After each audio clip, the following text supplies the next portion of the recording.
All right, we're gonna roll. Are you doing the files? What? The folders? Yeah, I'm just gonna start open the meeting. Grab something. There you go. Welcome to the Selectmen's meeting. Sorry about the delay. We just had a little non-public session, and we'll try to expedite tonight as quickly as we can.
Is this the new one that you were just talking about? Yeah. Okay, that's a new one. Oh, let me just see the bottom. I can tell you by the button.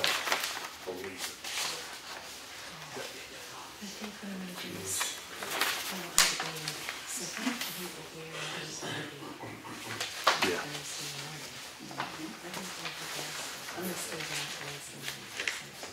Yeah, that's it.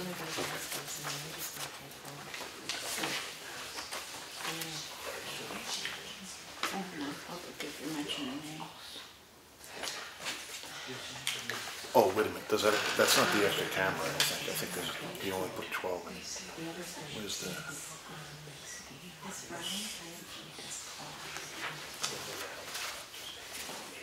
Second option. I think this, well, you got the 16. You got that. Yeah. Maybe the extra camera. What do you say? It was $200 or something like that. Oh, you know what? Second notice. Yeah, we should have, Well, it's just, yeah. I didn't know if this was the latest one. Yeah, that's the latest one, as before tonight. But I think that's missing the other camera.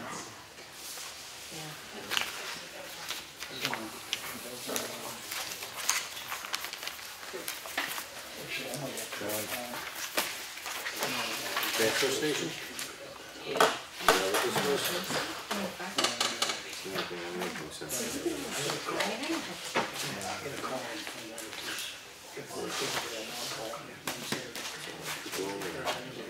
There's oil changes in here.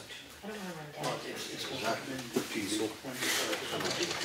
Just like, let me just grab this thing. I don't want to screw this up here. Oh, okay. That's the Maybe, PD. okay. That's one of the cars, the cruiser. All right. That's what I think it is. 1540. The motor oil didn't make sense.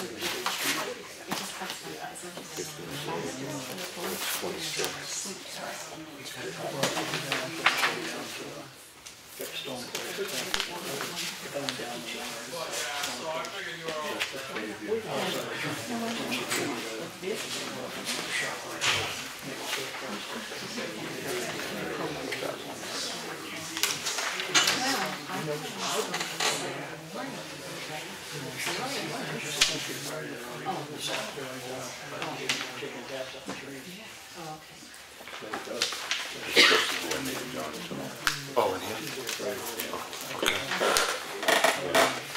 Check on that. It's fine with me. Yeah. Oh, yeah.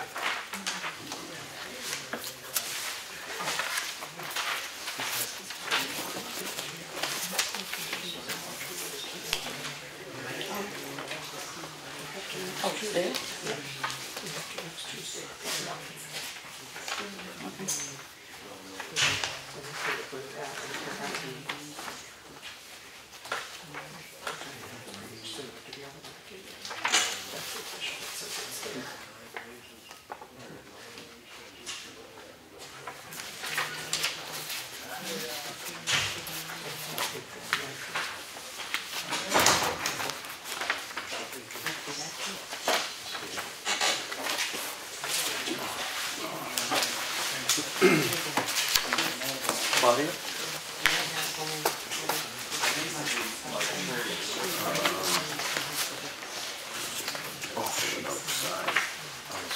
Yeah, this one. Forest, that's what it was, I'm sorry. I didn't see that part. It wasn't making sense. John said PD and it's like 26 quarts of oil and diesel. It wasn't making sense. And now, can you help me with this? Locations? The building is that. That's what I heard. Awesome. I didn't want to pull everything apart. So we have two of them. The number, but Yeah, it's a big bill, so it's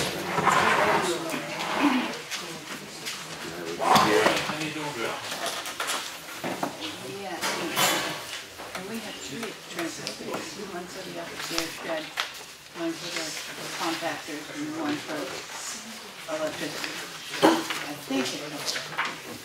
No, I think I'm thinking they had the upstairs shed disconnected. okay, Mike, I just didn't see it. That's all. This was the first one. Was this? No, that would be the little guy. And this is up there. Oh, it's here. Amazing. It goes higher than that. Right. No, 13 Friday. Okay, thank you. I just hadn't seen that one before. But in the summer, it's $14. Yeah, well, it's nice little one. Yes. Thank you.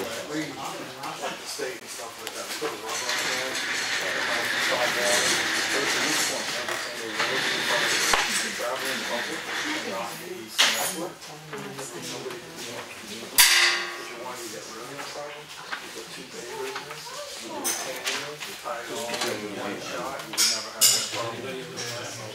don't want to approve this stuff until we have a chance to go through some of my concerns.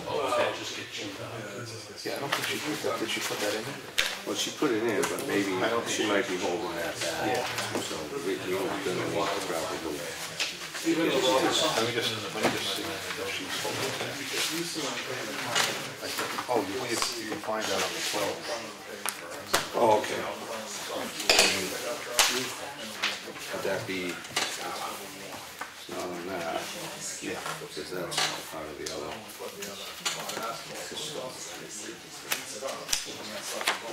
Busy file.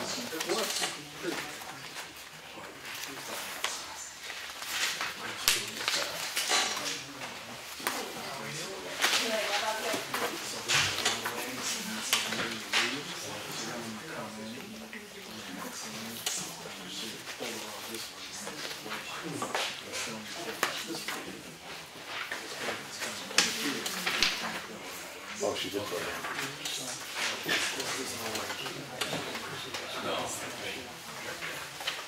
Probably ask her about that then.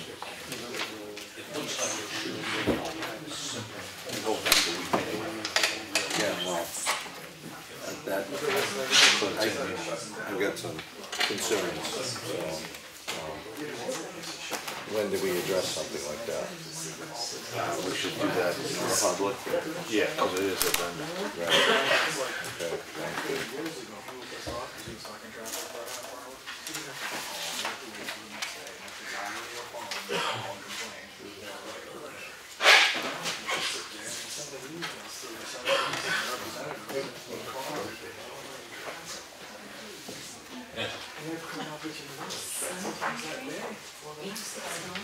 Recognize this one?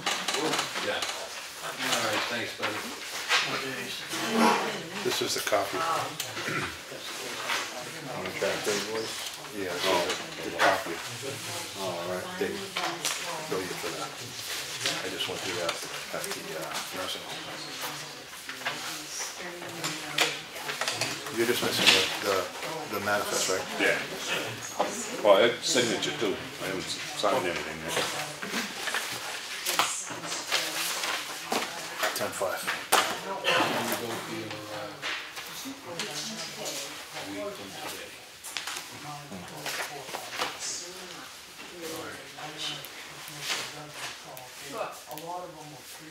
Where are you heading?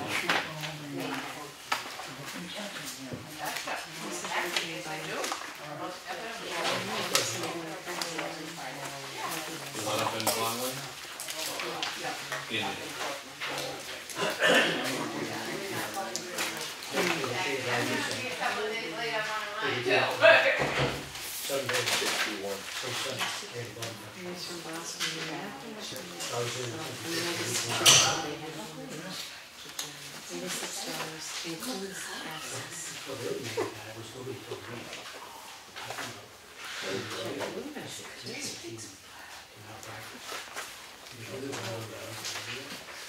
Wow. Right. Supplementary creative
still looks like the old one to me. It's the same price on it.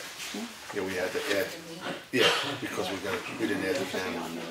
Right, so yeah, so this is the old one that I handed in, it's not the updated. No, it's not the updated one. I'm gonna have Claudia, you can write on, call, I want you to write on the top, call for update, so before he goes away. I know he'll probably send one, but.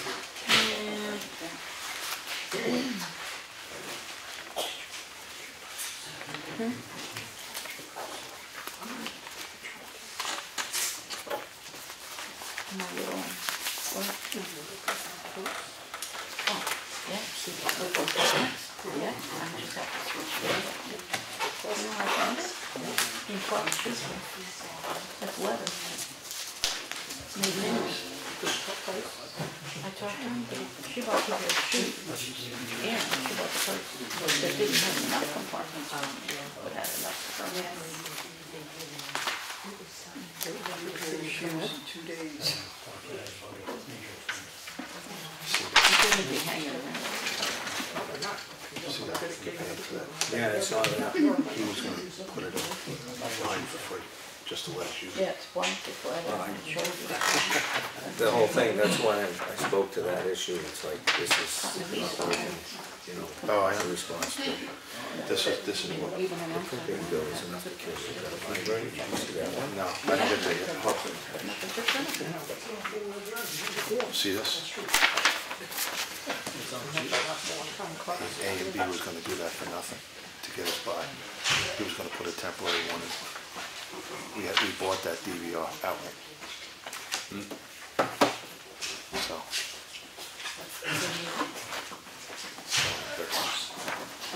We bought this one, this DVR. How you doing, Mr. Kenny? Yeah, that was the fix, when we had nothing. Yeah. I was just telling him that Brian was gonna put one in to get us through. Yes, that's what he did. Huh? He came out, same day. I know. No, I know.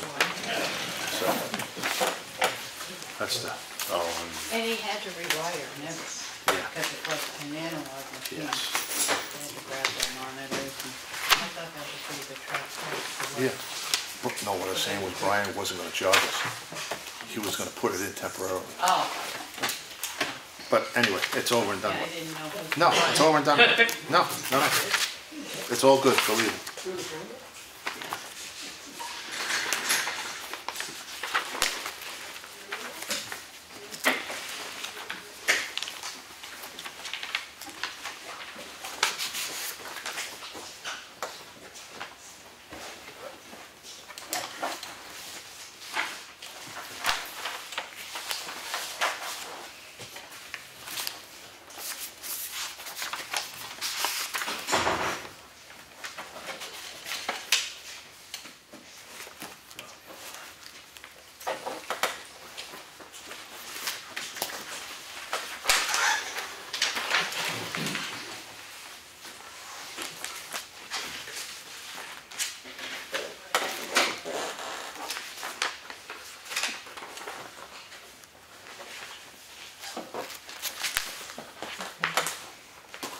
It's scheduled at night.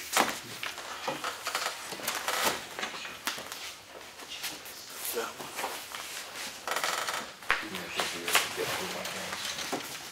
This is all done and done.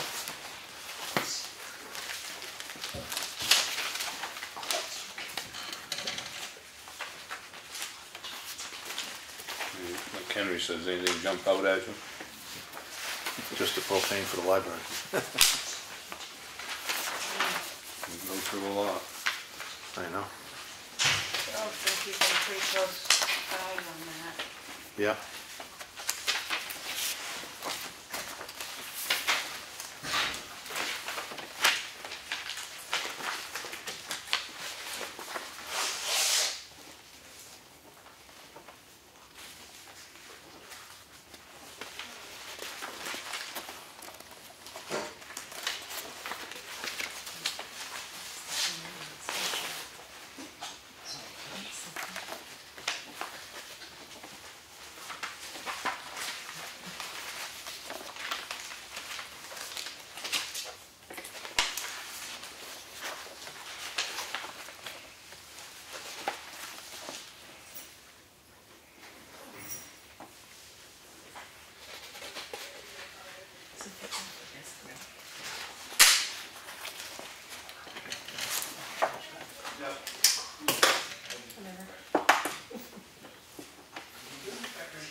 just put in here, call Brian for a new quote before he goes away?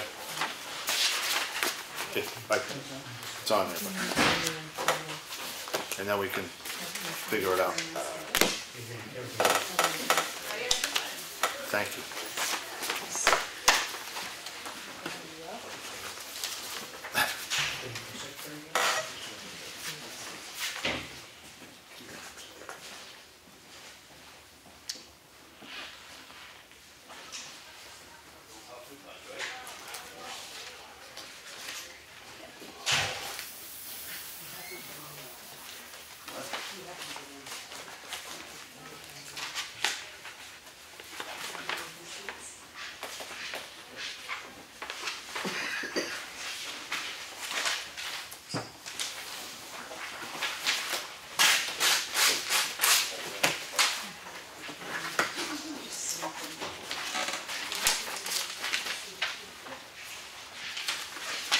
Propane, we must have paid some of them by now.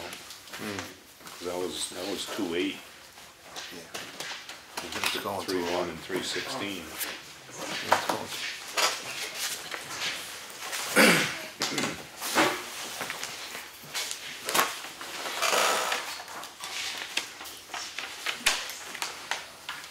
Yeah, they have to make an adjustment.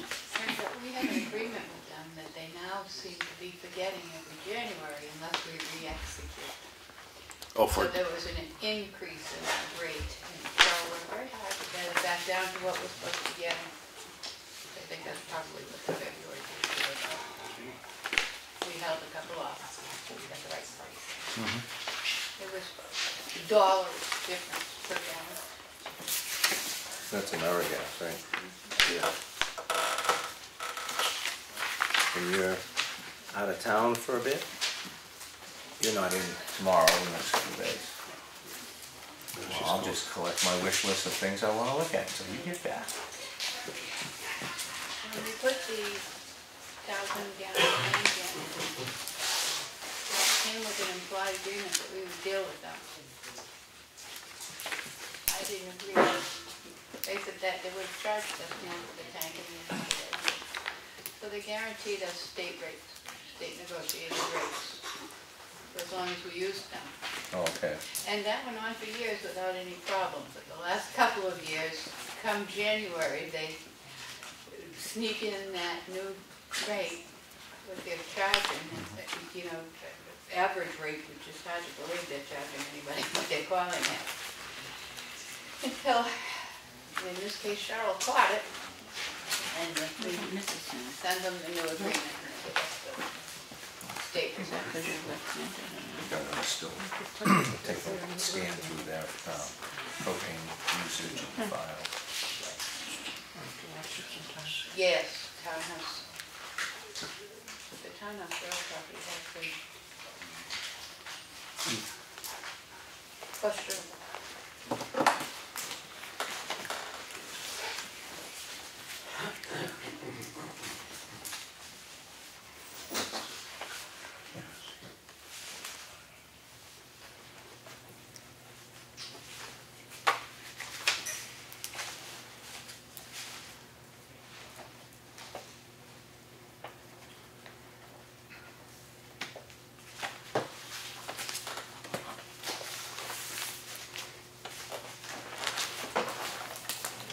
You didn't sign that. Yeah, no, I'm just gonna remind it. This one? Oh. Look at this here. No, sign. Are you not gonna sign it?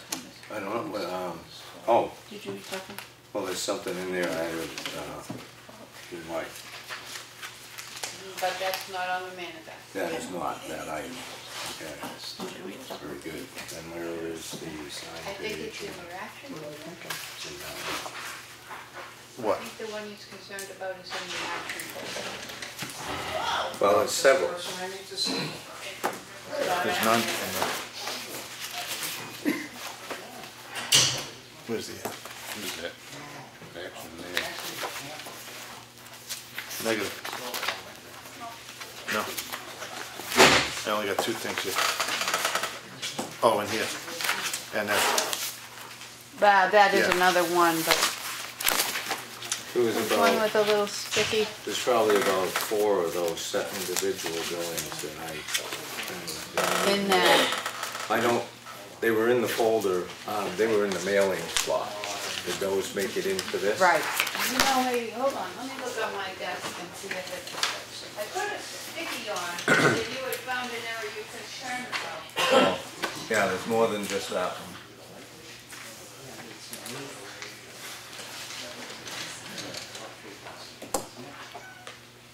It might be in the bill payment folder, but it's not on the manifest. It I is, didn't put it 660? in the manifest. Is it 660? It's in the bill folder.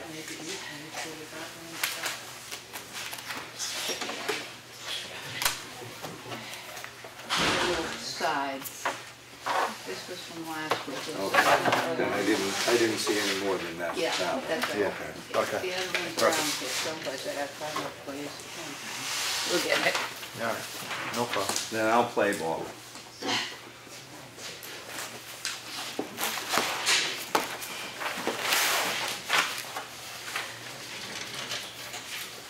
We're gonna do things a little bit different here. We have Mr. Kenny here. So. You seen all this? Yep. You got it all? Signed, sealed, delivered. Okay. We're going to do the pledge.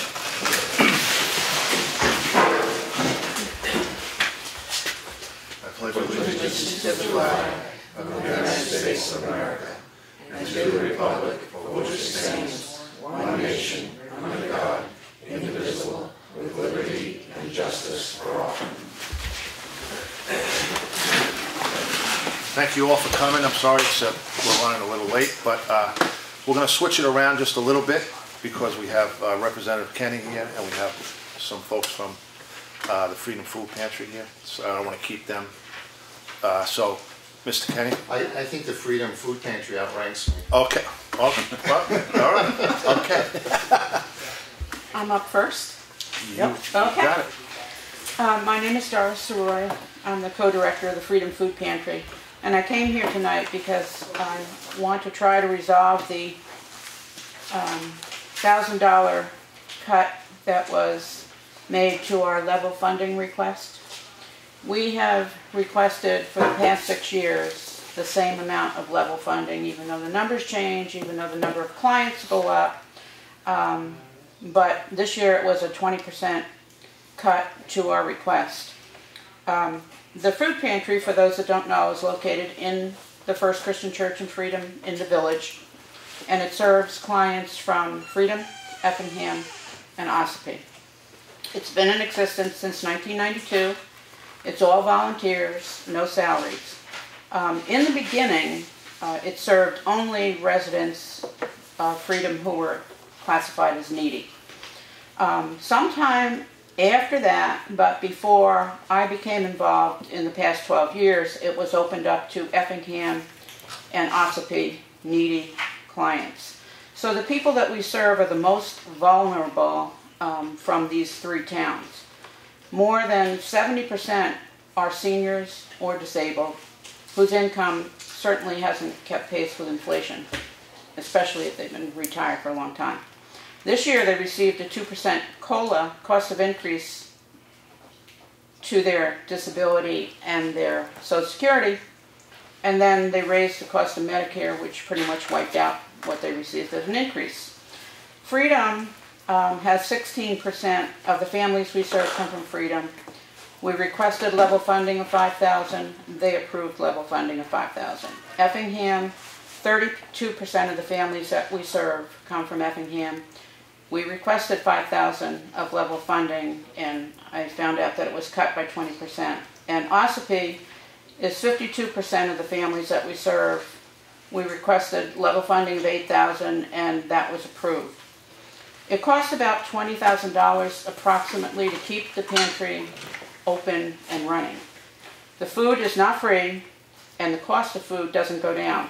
In the past 12-month period, which I calculated this when I turned in my paperwork in October, 816 clients were served from the town of Effingham. And when you divide that into the $5,000 of level funding, it turns out to be $6.13 per person per year. to provide them food. The pantry needs this funding in order to serve them. We can buy food from the New Hampshire Food Bank when food is available at a discount at 23 pence a pound. If we can't get it from them, what we need to serve, and there are guidelines for proteins that have to be given out for family sizes, has to be purchased locally. So in order to try to resolve this, I was trying to think of options. So one would be if there was a way to restore funding. Now, I believe there's a New Hampshire RSA that deals with general assistance and welfare and town needy, whatever each town calls it. The welfare officers in these towns certainly know who I am. They have my home phone number. They know about the pantry. Maureen thanked us in the town reports this year for the assistance that we provide. My understanding is that the dollars in that line item that goes unspent at the end of the year goes back into the town's general fund. And probably a lot of the reason now that those funds are unspent is because the food pantry provides that assistance. If we weren't, then the town could be handing out food vouchers from the welfare department. Another option is to open a pantry for Effingham, staff it with volunteers. And the third option, which is the one I really don't want to see happen, is if I don't have funding, 20% of the 50 weeks in a calendar year equals 10 weeks. So by the middle of October, funding for Effingham is going to run out. So if we're no longer able to serve them, the middle of October is the worst time of year to stop serving. It's the beginning of the heating season, no Thanksgiving meals, no Christmas meals. And if we do stop serving, it's not likely we'd begin serving again. This process started 7 years ago when I first took over as a director. And at that time, it was presented as petition warrant articles. And I did that for 3 years. And finally, the budget committee at the end of that third year said that I no longer needed to do this, that they understood the worth of the food pantry and the value of the pantry, and all I needed to do was submit my paperwork like I had been doing. I didn't know that I needed to appear anywhere.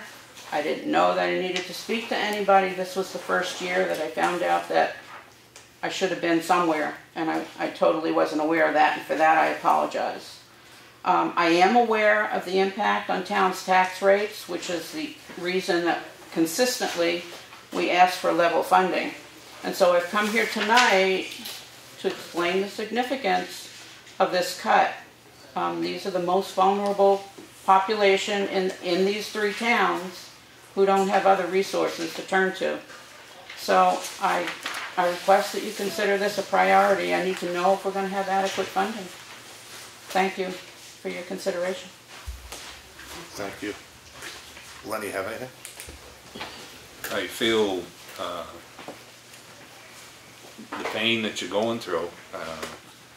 That wasn't a cut just on one person's or 3 persons' idea. The select board did vote to level fund you, but when it came time to the budget committee and through the town meeting process, that's where it got cut. So I'm sorry. We'll work to see what we can do to get you some more money. What that be, big sale or something, I don't know, but we'll see what we can do. It's my understanding that you can move money around between different line items, so money could be moved out of the welfare Correct. fund Correct. and over to the food pantry. You can't run a food pantry on $4,000 or $5,000. You guys would find that out very quickly. No, I'm well aware of what Freedom does. Well aware of it. And I'll ditto what he said. I said I think there's ways that we can do this. I'll do everything I can to. That's just me speaking. Right. To get you what we need to get you. Because I know that the voucher, if you have to hand out food vouchers, it's a lot more than what $1,000 will. Right, because these people will be in on a weekly basis. Correct. I understand. There won't be any leftover money in the welfare fund. Yeah, for sure. So, but I, like I said, I will do everything that I physically can to see that you get the money that was cut, you know, out of your line. Okay. Doris, I met you the other day for the first time, and I'm really not as knowledgeable on what the food pantry does, but I was certainly enlightened by your discussion with me on it. And like John says, that I think that a lot of costs will be pushed to the town if you're not funded, that you can take $5,000 and feed 832 people? 816 people. 16, okay. Over a 12-month period is $6.13. I really need to meet with you on my household Right. budget. Because how you're doing that is just, That's right. it's off the charts. As far as I'm concerned, you know, I think part of why you're here is to get the public to understand what you do and why you should be funded, and that you folks are doing this for free, and the impact on the community. So with John, I think, and Lenny, I believe the board, as it sits right now, is in favor of getting that $1,000 back to you.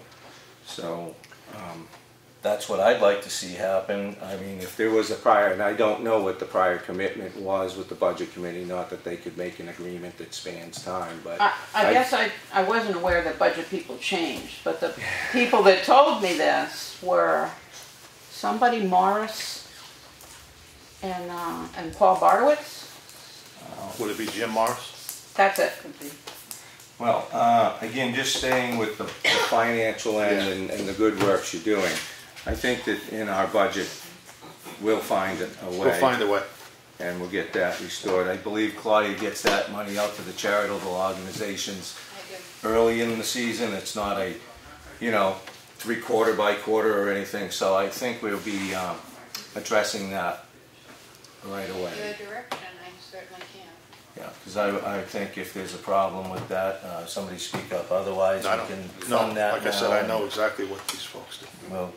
We'll deal with the shortcomings. I saw the crowd on Saturdays at the church. So I painted the church. Is everybody in favor? Perhaps you want to I'll make a motion to make those funds available, the $1,000, restore that. I second. However we can do it legally, let's do it. Yeah. And I think it's a vote.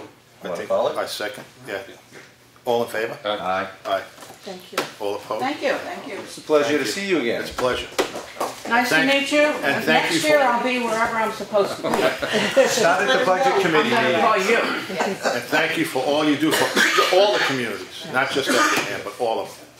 It's a blessing. And you Thank you. guys really do a great job. Thank you. Okay. You're right, they did deserve to go first. But I'm not sure I want to follow that. I'm not bringing anything. But obviously, I'm Executive Council Joe Kenny. Our food pantries, our congregate meal sites, Charter County Capital, fuel assistance, and weatherization programs. Those programs are really crown jewels here in the state of New Hampshire. So I commend you for supporting that effort. And for someone who was a little kid who grew up with 5 kids, my family struggled, from time to time. The town helped us out, and here I am back in public service many years later. So I represent 108 towns and 4 cities. I'm your executive counselor, and so I run from Claremont to Pittsburgh to Milton, everything in between. So this time of year, I get out to the Board of Selectmen's meetings just to identify who I am, what I'm doing. And to let you know that this time of year the legislature has a crossover period, so the bills are shifting from the Senate to the House and vice versa. And so one of the 3 functions of the Executive Council is really we vote on most all state contracts. So any contract that you're involved with the state, it's going to go before Governor and Council for approval or disapproval. And then secondly, we vote on all boards and commissions. So anything in state government that involves a board or commission, the governor nominates and we confirm. And lastly, we vote on judicial appointments as well. So with saying that, this Friday we have two critical public hearings. One is for a new commissioner for the Natural and Cultural Resources Department. Jeff Rose has not been re-nominated, and Sarah Stewart has been nominated by the governor. So we'll have a public hearing this coming Friday in Concord, starting at 8 o'clock. And then subsequently we have a public hearing with the Associate Justice of the State Supreme Court nominee, which is the gentleman that's from Wyndham, Patrick Donovan. So we have two critical posts that we'll have public hearings on. One of the things that I try to do is get my commissioners out of the state of New Hampshire, out of the Concord, out of the Concord Beltway, so get them up into the North Country, the Lakes region. So later this month we're bringing the DOT commissioner on the road.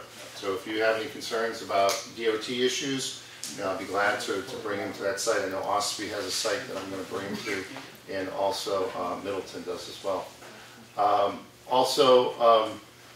There is at this point there's a program called the Water Drinking Trust Fund Program, which is settlement money from Exxon that gave the state of New Hampshire about $376 million. It's a very popular program if you have water systems. That's a fund that you can go to, whether it be a grant or a revolving loan program. And 4 northern communities have already participated in that and gotten large sums of money. Holbrook, Northumberland, Whitefield just got a $4.3 million grant through that fund, and also Bethlehem. So the other thing is that the Northern Borders Commission, its grant application had just started, and communities or nonprofits can apply up to $250,000 to $500,000 in that particular program. So if there's something specific in the town, or maybe a nonprofit, they're doing something, that's a fund that you can access. So it's there'll probably be close to $3 million in that fund. Excuse me, Joe, did you say the municipalities too, or, as well as nonprofits can Yes. for this grant money? Absolutely. Is there information, link, website, something that I can look into? Absolutely. The person is Molly Keller, Kaylor, and she's with the Department of Business and Economic Affairs. So what I'll do is I'll push off the phone number and the link to the town tomorrow, okay. so you have that. But she's the point of contact, and they'll be accepting applications up until May 9th. And then they'll start to get the committee together and make late summer awards. But it's a very popular program that's been running since probably for the last 4 or 5 years. The other thing that I really emphasize is a strong outreach program in the district, so I'm always on the road on Monday through Friday and sometimes the weekends. So I would ask, are you getting my newsletter?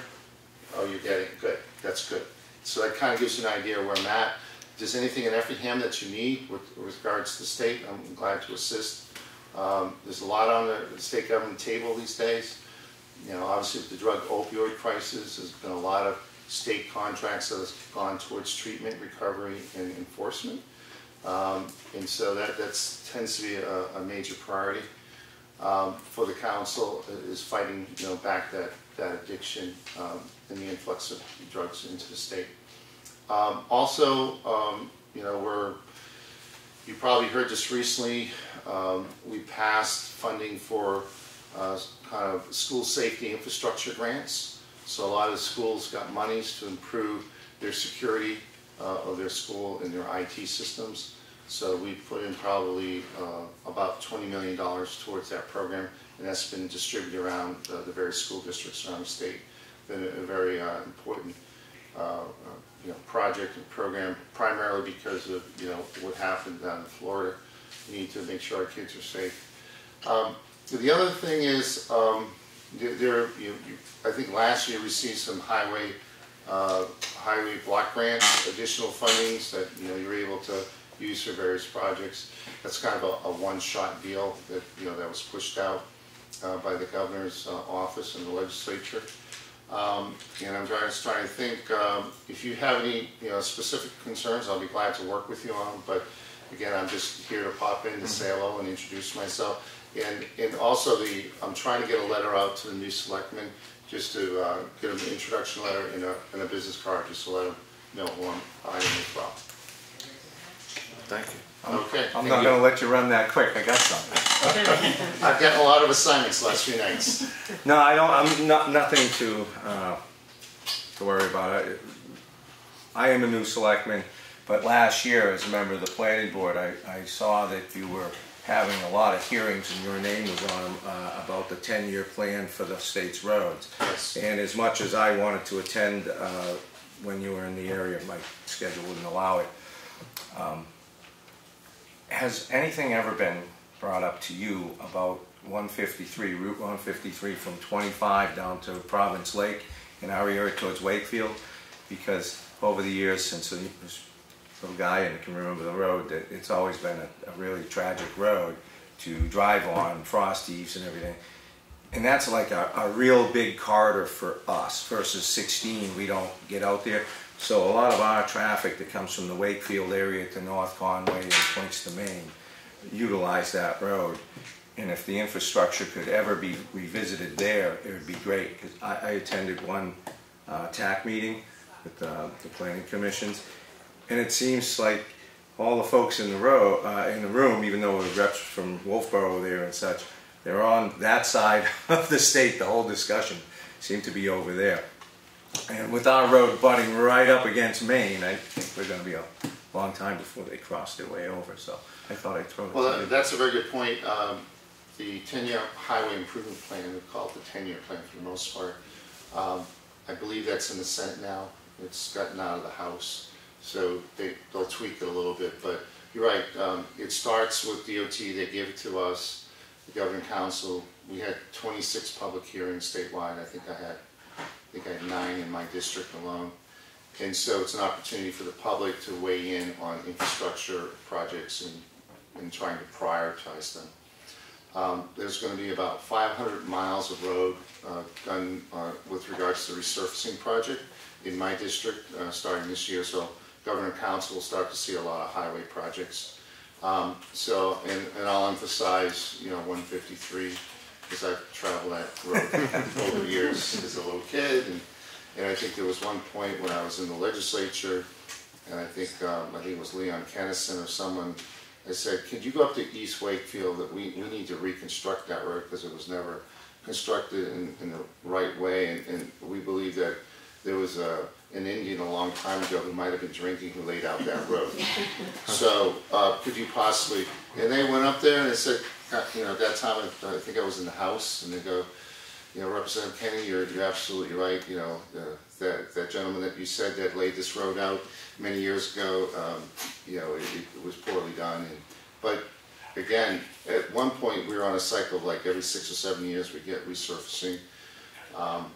I'm hoping we're still going to recapture that cycle, but we don't do a good job of pulling up roads and redoing them and putting them down the correct way. We just don't have that type of funding.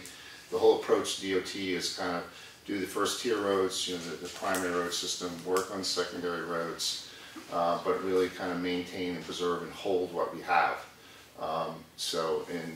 Recently, I think it was Lebanon and the Vermont side of I-89 got a $10 million Tiger grant, which they're going to be doing their bridge work over there. It's a $34 million project.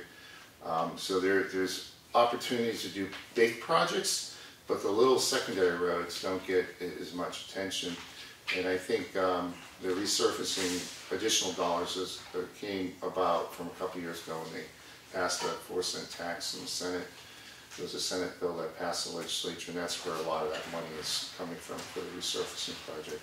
And that was part of the discussion at the one meeting that I was able to attend.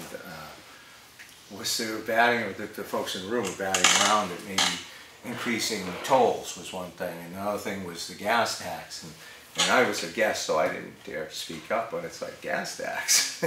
Have you seen these cars now that run on batteries? I think you gotta rethink that formula as to how you're going to extract money from us. Well, there's a lot of stuff on the table these days, from sound walls to vehicles that drive themselves, to looking at the toll system. Transportation in the future, as we knew it, growing up as kids, is going to change. There's no doubt about it. But how we finance the infrastructure is really, what we have to really work on as a state and as elected leaders and taxpayers, because there's no doubt that all the infrastructure we built in the 40s and the 50s has come to roost, and we need to rehabilitate that infrastructure, particularly our bridges. So you'll see a lot of bridge work going on in the next few years as well. Thank you. Yep, thank you. Thanks. Thank you. Thank you. Okay. All right, we're just gonna go in reverse a little bit. We're gonna, the agenda, review this manifest. Okay, the manifest was $88,318.73. Make a motion to accept it. Second? Call the vote. Yeah. Okay. All in favor? Aye. Aye. Aye. Okay, signature folder, we're just gonna,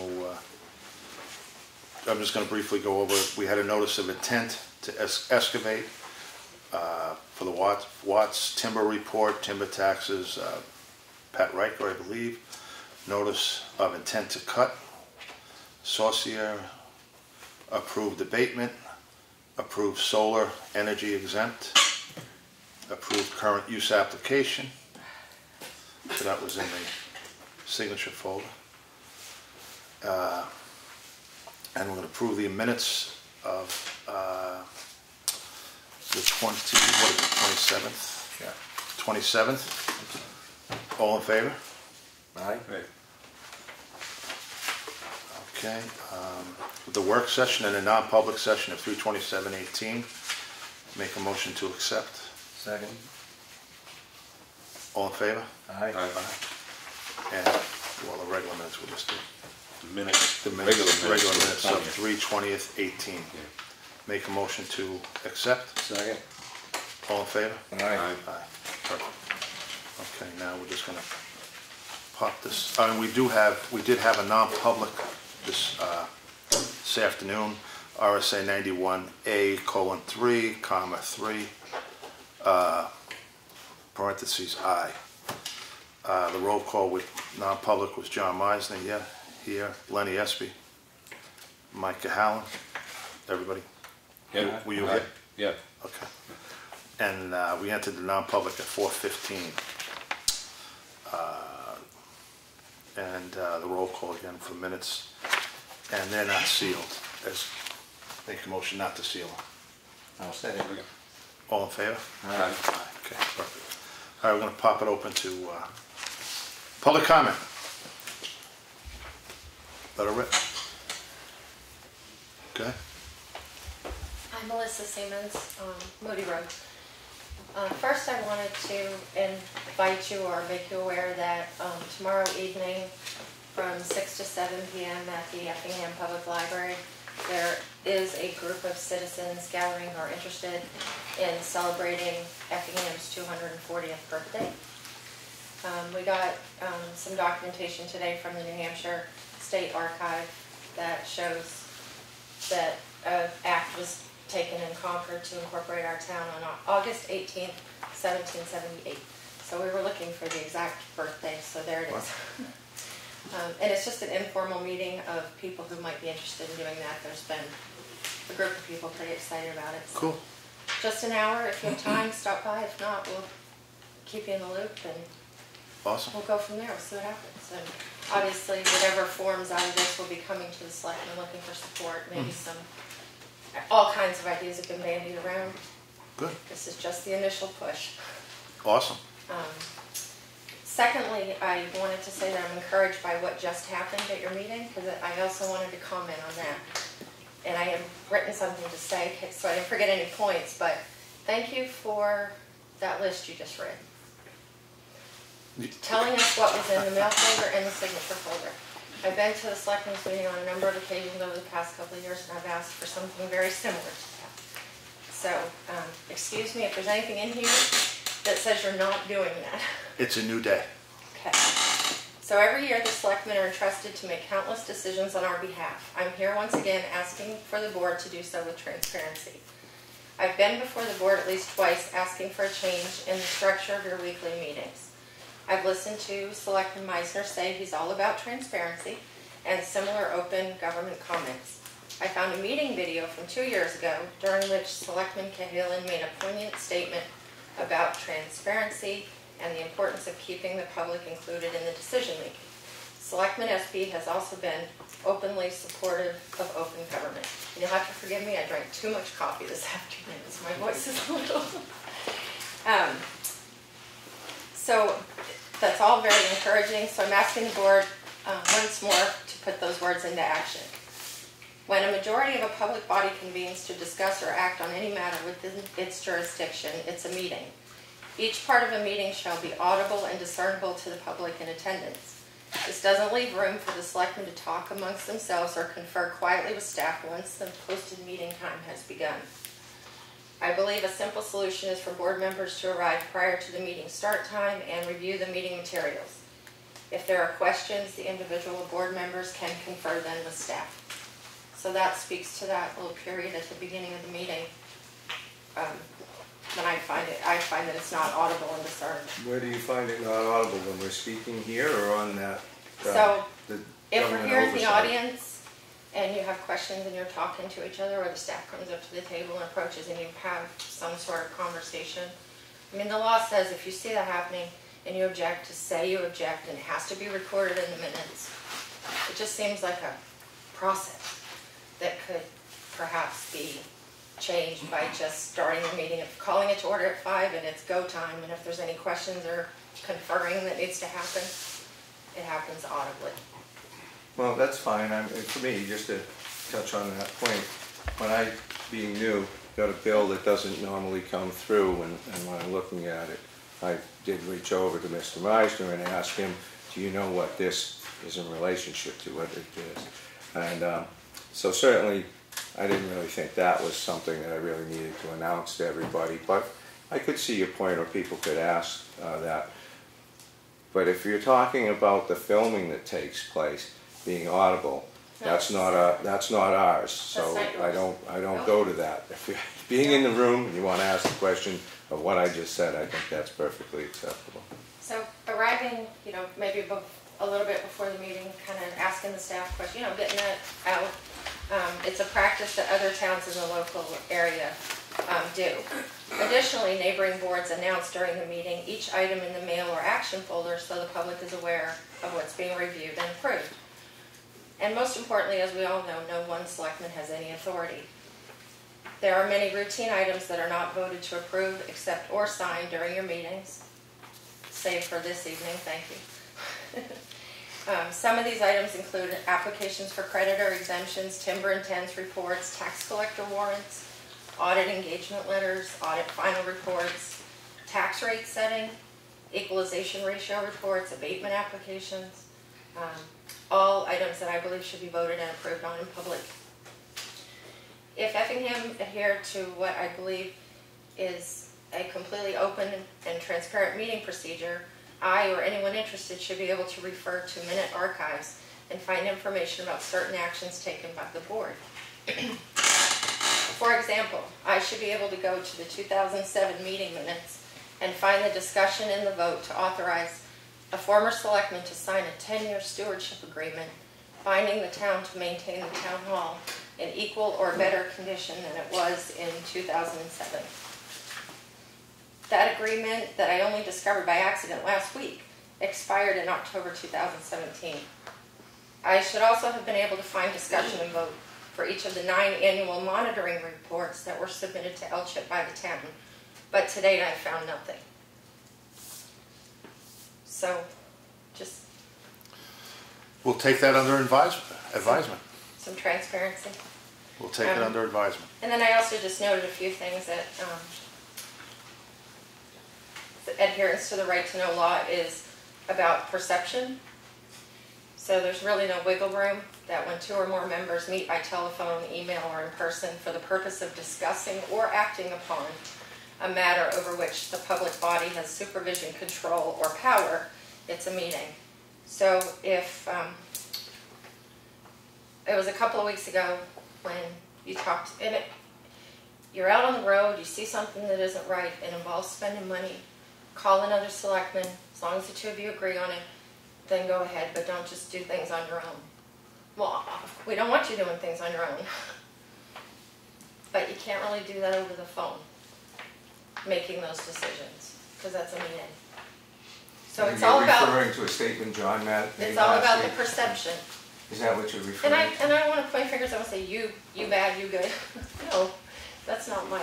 But then last week, I was encouraged by the statement that everything flows through the office. Yes. That's Because exactly. that seems what should be happening. You shouldn't be just meeting out on Townhouse Road, looking at something and giving the go-ahead. It should... So I was encouraged by that, so thank you. In past years, that hasn't happened. It's going to happen this year. Okay. Because if somebody hears something and brings it up at a selectmen's meeting, well, I talked to so-and-so, I don't want to hear that because it didn't come through her. Okay. Anybody that does business with the town of Effingham is going to go through Claudia, that front office first, and then we hear it.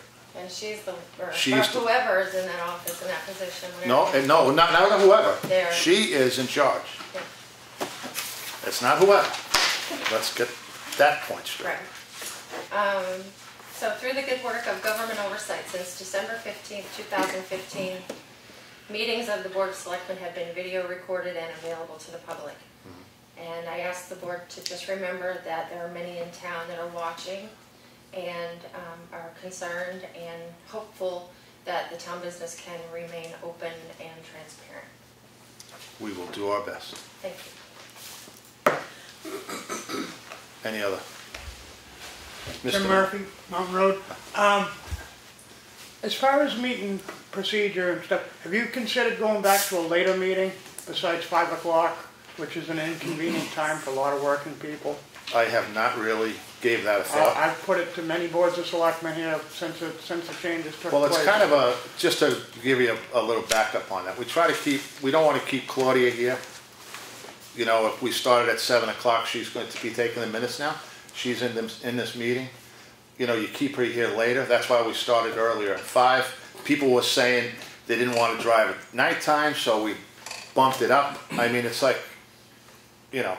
Well, I totally agree with Melissa's point that the reading of the action folder and all of the manifest and everything, that could definitely be done before.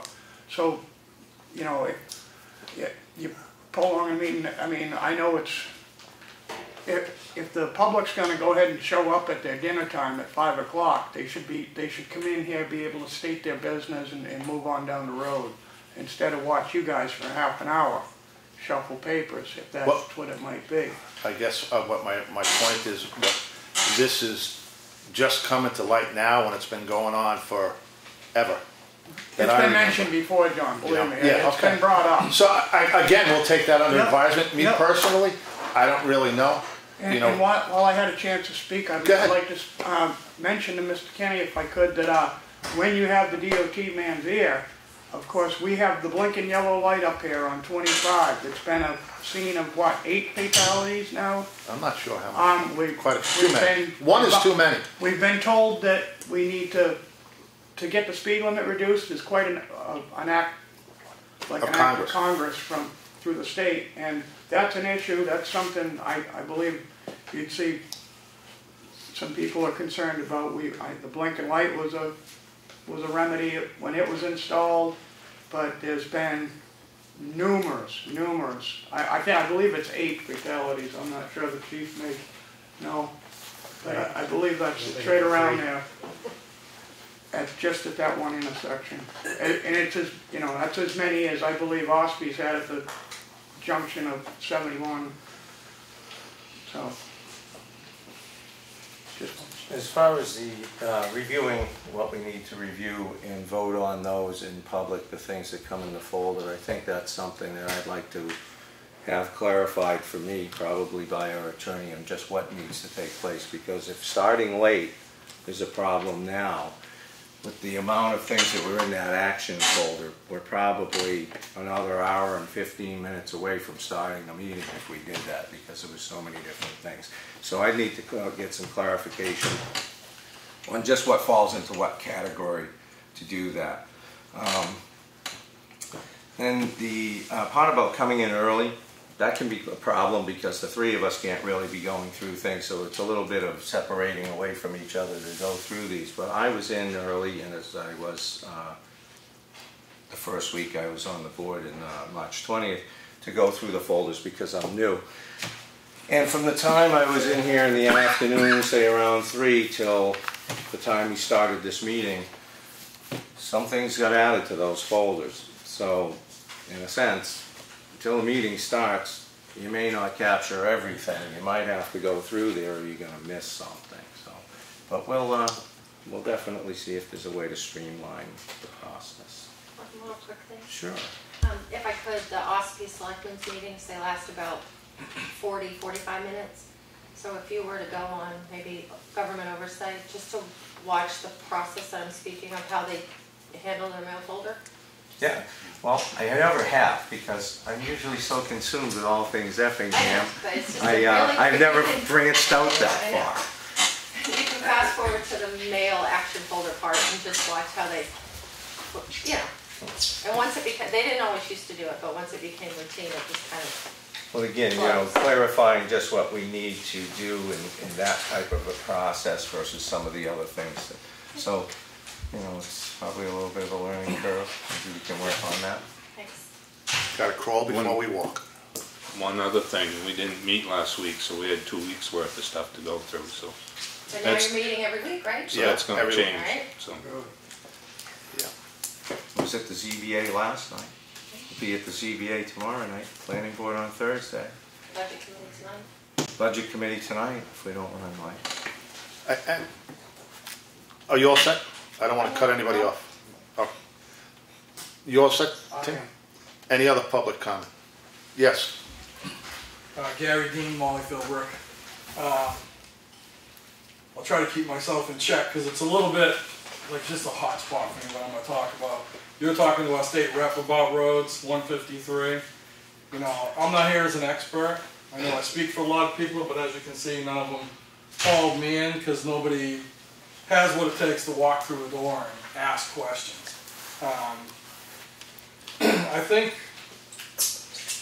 I think you guys do a great job. I don't know how you even get anything done with all the regulations and bull that you got to go through on a daily basis to get anything done. But I feel every time I ask questions about the maintenance of our roads, I get this. And sometimes I get this with a little dance around in a circle. And I just think it's crazy. I think we need a road agent. You know, we have a fire department, we have a chief. We have a police department, we have a chief. We have a tax office, we have a clerk. You know, we have people in charge of all our departments. One of our biggest budgets is our roads and our bridges, which we do nothing but talk about. We talk, and that's it. We get all the way to here, and then we say, oh, that's no good. We're going all the way back to A again. And it's crazy. We do nothing to take the edge off our roads. You know, I'm sure Chris can hook you up with Bill Eldridge, who is a great guy. He's the foreman over in Ossipee. Maybe you guys could ride with him. They've been out 3 or 4 times already, scattering a little gravel, hitting it quick with a grader, and taking the curse off the roads. We have 20 miles, roughly, of dirt roads and 20 miles of paved roads. Unfortunately for me, 90% I'm on dirt. You know, I don't know if you guys live on dirt roads, but unless I can start deducting my front end work on my tax bill, something's got to give. You know, I just think it's crazy. We do nothing. So my neighbor calls and says, "When are you going to do Clough Road?" Well, it'll be the middle of May, towards the end of May. That's unacceptable. So he's out there with his tractor grading a town road, so his family and everybody else going down those roads can go up and down. I just think that, and I don't know how to do it, but there's got to be a way, a warrant article or something, to force this town into having a road agent to be in charge of our roads, our bridges, our culverts, to to walk up to Molly Philbrook and say, this culvert we've been talking about for 3 years, that we're going to spend $7 grand engineering, it's only going to take a day and $2 grand to do, to just do the job. And so I'm asking you guys what I need to do, what kind of petitions I need to get started to get a road agent voted in by this town, an employee, somebody who answers to you guys, but is more spearheading what we do. You can talk circles around me. I've been building roads for 30 years, so you can try to tell me I don't know what I'm talking about, and you can't do anything on a dirt road this time of year. It's not true. And I'm frustrated, and I know a lot of other people are frustrated. You know, it's like 153. You can be frustrated about that all you want. It's an east-west road, you know. It's not a money-making road, so it'll get resurfaced, but that's all you're going to get. You're not going to get reconstruction out of $1.5 million a mile on a road like that. It's just, there's no value in it. But our east-west roads connect us to 16, to 153, to 25. Hunter's Bridge Road. We do nothing. Drive down that road. You know, when I talked to you the other day, Mike, you're like, well, these potholes big enough to take your car out? No, they're not big enough to take your car out. But there's 6,000 of them that are this big and this deep. And we should, as a town, be able to get out there and do something. So I'm asking you, what can I do to make that happen? What can we do to get a road agent to take a little of the pressure off you guys? Someone who has experience, someone who knows how to build roads. Instead of, I'm going to a class, I'm going to look into this, I'm going to do that. Because I'm pretty much at wit's end with it. I really am. Well, I can tell you that, well, it's funny you should say that. We are meeting with the road agent Thursday. Not a road agent, the contractor, Bob. Thursday, we did come up with a tentative grading plan schedule that I gave it to you last week, I do believe. Right, and not just to interrupt you, but like on that, you got Clough Road 6 times and Nutter Road 4 times. That don't even make sense. They all connect. Clough, Granite, Nutter. You're gonna grade Clough and Granite 6 times. You should carry it right down Nutter. It's the same throughway, you know. Well, like I said, that's a tentative plan that was voted on by another board. That it's not coming out. We're not inventing the wheel, and we are going to come up with a comprehensive plan to grade the roads. We have, as far as I'm concerned, Bob, who's very capable of grading. I think he did a decent job last year, and I know it's early in the season. We're having a little bit of mud. The roads are kind of soft. I know that's not really an excuse that you want to hear, but we are going to take a real hard look at the road schedule and what we're doing with the roads. Yeah. I have nothing against digging those. I think his hands are tied by you guys. So if you're going to grade roads and you're going to stick to a schedule, that's awesome. You got to really, in order to get the benefit out of grading roads, you got to stick to the schedule. And you have to grade them properly, not just give it a cuff and stuff. Like my wife said the other day, why do these really bad potholes on Clough Road always come in the same area? They don't grade deep enough. They don't grade deep enough. I get it. And then we don't roll it. Because the selectmen, I've been told, don't want to pay for that piece of equipment out there. In order to get your bang for your buck, you have to do the job right. You have to. You can't cut half the job out, you know what I mean, and say, yeah, we're gonna gain more from it. You know. I could tell you one thing, Gary. It's a new day. It's a new day. Every year we have new selectmen. You know what? Every year it's a new year. Well, you know what? I've only been in town for 3 years, and to me it seems like the same old year. Well, I can tell you, it's a new year, Gary. and a new day. We don't roll the roads right now, so that's the thing. When I talk to a lot of DPW guys that run barns, some people have less ability financially and equipment-wise. One school of thought is cut half the pothole out and do it that way because you're not softening the entire road up. Cuts grading time. Cut the whole pothole out. Most places have the rollers to roll them. So there's different approaches and different monies that are available to different communities. Like Ossipee is fortunate to have lakefronts and ways to pay for these things that we don't have, full-time crews. But last year, our budget for road maintenance was $142,000. We spent 101.1% of that money. So it's not like we wouldn't like to get on these things early and work on them as soon as we can. The ground allows us to. We've got to carry through the entire year.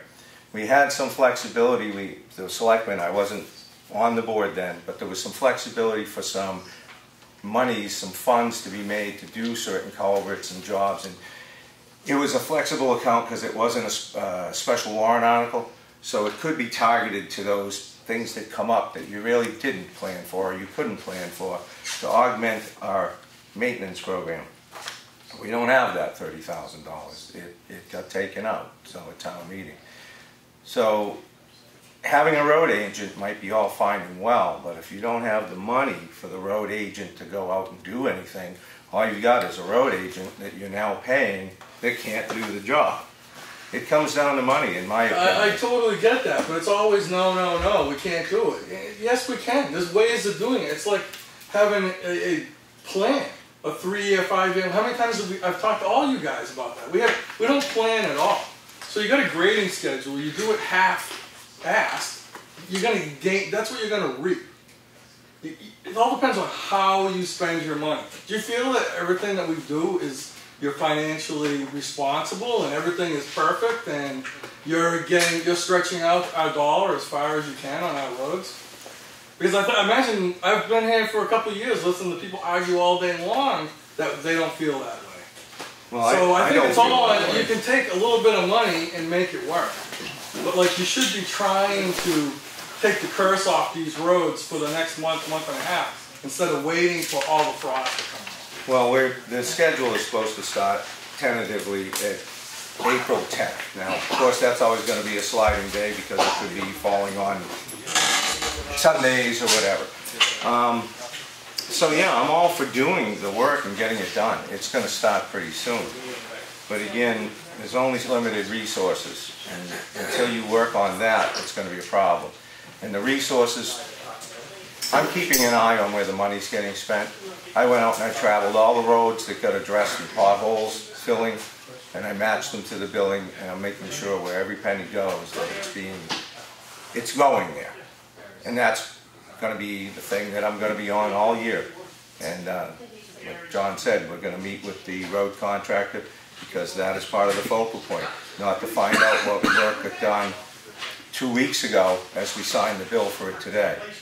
I feel that this board's going to get much more involved with the details, day-to-day, future planning further out, and be more effective with where that money goes. That's my goal. That is one of my major goals. Okay. Any other? Chris Siemens, 120 Moody Road. Wasn't going to say anything. But Go ahead. Go for it. So one of the discussions we've had over the last couple of months as a town is public involvement and your willingness, you as a board, willingness to accept the public's input as far as without having to start subcommittees for roads, subcommittees for bridges, or just if I've had expertise, come to a meeting, sit down with you guys when you're hashing out the road schedule. Or Gary, he's done the business 30 years. Or even Lawrence, he was a road agent. When you guys are going to have a work session, you have a work session where you're going to hash out the summer road maintenance schedule. And so I guess I'm inquiring if that willingness is still there. When it comes to the bridges, we have a gentleman that resides in Effingham. He's multi-generation in town. He retired from DOT, the bridge maintenance. I think he would be a huge asset to sit in when you guys are having discussions on the bridges. And so I guess I'm looking for your willingness to do that. If you have a work session, like, are you all willing for people with the expertise that have taken all of those courses and things of that nature to step up and get involved? Make this a community again? Who's the bridge maintenance guy? Bob Libby. The short answer for me, Chris, is yes. I don't know if you caught our work session that was on government oversight the other last week. before, I remember attending work sessions when generally the people in the room weren't allowed to contribute to the conversation. Now, if you watch that filming, the people were allowed to have that exchange. So there may be times when the board might want to focus on finalizing something and probably need to do that. But in general, to get some concepts on there and some input, I'm in favor of it. I've been saying that since pre-election stuff. That's what I want to see, is I want people to come in and contribute, because the only way you can take somebody from that side of the table being upset about the potholes and the situation is to bring them in the pothole. Yeah, to get them in the pothole with us, and we can all work on it. It's the same with Mr. Pycott was here last week. Bill had served many terms, planning board chair, ZBA chair, selectman. While I was discussing the library, the same concept of getting the folks over there to use it involved, and not say that we're just going to spend the money because we have control of that capital reserve fund. So I've been reaching out to the library folks to try and work with them to get together. But the next day, Bill sent me a message and he said, hey, I was there when all these other repairs took place on that town hall building. And the work done in the basement for foundation work, he was there when the people were doing the work as the selectman. So he's offered to take me through and become part of that process of identifying things. Because in the architectural report, it doesn't ever tell you what actually got done since 2006. So Bill's stepping forward to help. So yeah, I'm definitely interested in having people with good input to come forward and share it. Just real quick, I'm not going to prolong this too long. Obviously, you know how I feel about the road agent thing. I brought it up many times throughout the budget hearing. I think it's adequate. I think it's imperative that we go back to that. It takes it off on you folks, and if we don't have a road agent, then we make that part of the road contractor's contract. So when you're putting out the RFPs, it's right in the RFP that you are going to be held as the road agent as well. That means in a high wind storm like we had this weekend, there's somebody going out there patrolling the roads, looking for trees down, limbs in the roads, things of that nature. If we get a heavy rain, they're looking for washouts. If we had a road agent, we're not talking about a full-time person. Obviously, we're not comparing apples to apples when we compare the town of Effingham and our roads to the town of Espie. The town of Ospie's road budget supersedes the town of Effingham's in total operating budget. I understand that. But the concept and the way you do the work is the same, no matter what your money is. I do feel that if you have a road schedule and you're scheduled to grade a road, say 6 times throughout the course of the summer, if you cut one of those gradings out on all of those roads, potentially, and rent a roller or put it in part of the contract that you roll the road, you'll get the road to last longer. And if you have the road, that's just one idea. But you obviously know how I feel with the road agent. I still think that that's something through the year of 2018 that you gentlemen just keep in mind and explore. You made the statement that you went out the other day, you're assessing where the potholes are being filled. That's great. We increased your salary at, I'm going to call it salary for lack of a better term, at town meeting, because you've added back in that selectmen's meeting every week. You're having all these work sessions.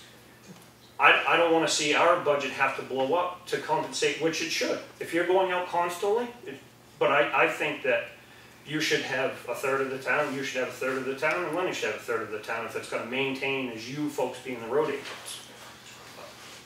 I won't continue. Thank you, John. Thank you. No. I will tell you, this doesn't help your particular discussion, but I did also, I've been reaching out to pretty much every vendor that we have, whether it's Atlantic Recycling, Waste Management, NRRA, to deal with transfer station issues that are on the horizon that I've become aware of. I met with All States Materials, and they supply materials for a lot of road things through reclamation, you name it. They deal with a lot of folks, and they're a calcium chloride provider. So I met with the rep for about 45 minutes in town. We toured Pine River Road because that obviously has got a lot of attention this year for potholes.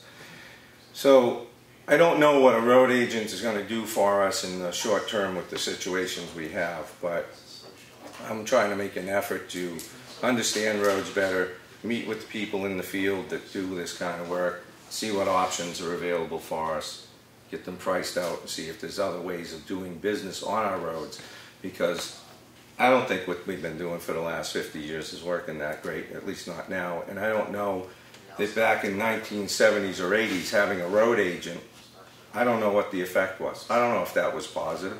I don't know if it was a negative, or I don't know if it was net neutral. So I don't have an answer to the road agent that you want right now. From where I'm sitting, I don't really see an advantage to it with the constraints in the budget and looking at our roads. That's just my personal feeling. I think we're going to put another effort out there to get a handle on this. At least that's what I want to do. And if I can do a little, make some inroads on that, great. And if people like Gary and yourself can come to the table and help with that, that would be greatly appreciated. And down the road, we'll see what the town wants. If we need to budget for road agents and pay for that, that's where we'll end up. But thanks for your willingness to talk about it and to share your knowledge on the issues. You guys definitely, if you don't have it, you work with people who would probably have a lot of answers for us. I've called Scott Brooks, I think it was this morning, talked to him some. I've called Rich Lee in New London, who did a training session last year. So I've been reaching out to a lot of people on things. In crowning roads, a lot of people crown roads at 3%. They use a slope meter. Is that the ultimate way to do it? I don't know. Is 3% enough on a dirt road? Maybe you have to go to 4 to dissipate the water. But maybe that's a way we can achieve a standardized way of grading, so that at least when we go out, the roads are done a certain way. We've overcrowned them one time, 2 cars, first snowstorm, they slid off. We don't put enough crown on them, the water builds up, and that erodes our road. All-state guy, all materials guy, he says, you know, one thing you do is you put this calcium chloride down, you leave it alone. You got to put it down not too dry, not too wet, prime condition, and right after you grade, don't grade 2 weeks ago and then do it. You get it on there, and then you let the traffic take its toll on packing it in. And then you don't want to go cutting that stuff unless you need to, because if you go cut it, you can only achieve about 50% of its original value and strength if you go back, water it, grade it, water it, and roll it to get 50% of your application back. So I think we're going to look at a lot of things to do with roads and really do some evaluation. I'd like to see more things done in line with documented proof, or things that really work and that they're known. Things that not opinions, more of standards, processes that work. That's what I'm looking for. I think Steve. Yeah. Steve. Yeah, Steve Riegel. Look, last week I mentioned that I thought it was a great idea, and you guys agreed with it, of getting the public more involved, volunteerism. Okay? And I'm still hearing, in all the conversations that you're talking about now, we're dealing with roads, but there are other things. But I'm hearing, well, I'm not sure about this, I'm not sure about that. Well, I'll tell you, no one expects you guys to know everything. Because the mark of a good leader is one who surrounds themselves with people who know what they're talking about and are willing to do something about it. You've got a depth of talent here in a small town that can add to it for $0. It's not going to have to be voted on at a town meeting. Just listen to these people instead of letting egos get in the way of, well, you know, we're selectmen, and as soon as we became selectmen, we knew everything. I've seen too much of that in my career. Suddenly someone gets elevated to a position of authority and they know everything. Well, that isn't how it is. This is a small town. Use your resources. You're right here. We got 3 people sitting in this room who collectively could build or rebuild every road we have in town if we do it right. But we have to listen to them. And eventually you're going to have your townspeople have more trust in the process and what's going on. That's it. Any other public comment? Well, I'd like to say that, take Pine River for instance, we just spent a bunch of time patching that. I worked for Bob, the contractor. 32 hours, Whatever it might be. 32 man hours. Yep, that's correct. We had to go back there today and repatch holes that we had patched because they just continue to blow out. You come back on Monday morning, Tuesday morning, whatever it might be, where we patched a hole, now the vehicle's traveling. That pavement is so disintegrated that where you patched the hole and then they run on it, now it's continuing from the spot you patched, and we went back, we found 4 or 5 different ones that we had done that had opened back up. So the entire thing needs to be redone, Pine River Road, obviously. It's been 1989 since that thing was paved. 2004, I believe. 2004. The problem is a lot of these roads are about an inch thick of asphalt as you go around. They were never covered with a sufficient layer of top. The base work was never done correctly Well, on yeah, a lot of it. But I'm going to tell All you, of them. that's why we got Mountain Road as our priority, but you look at Pine River Road. That is bad. That would be better off put back to a gravel road until we can fix it. And at least Careful what you wish for.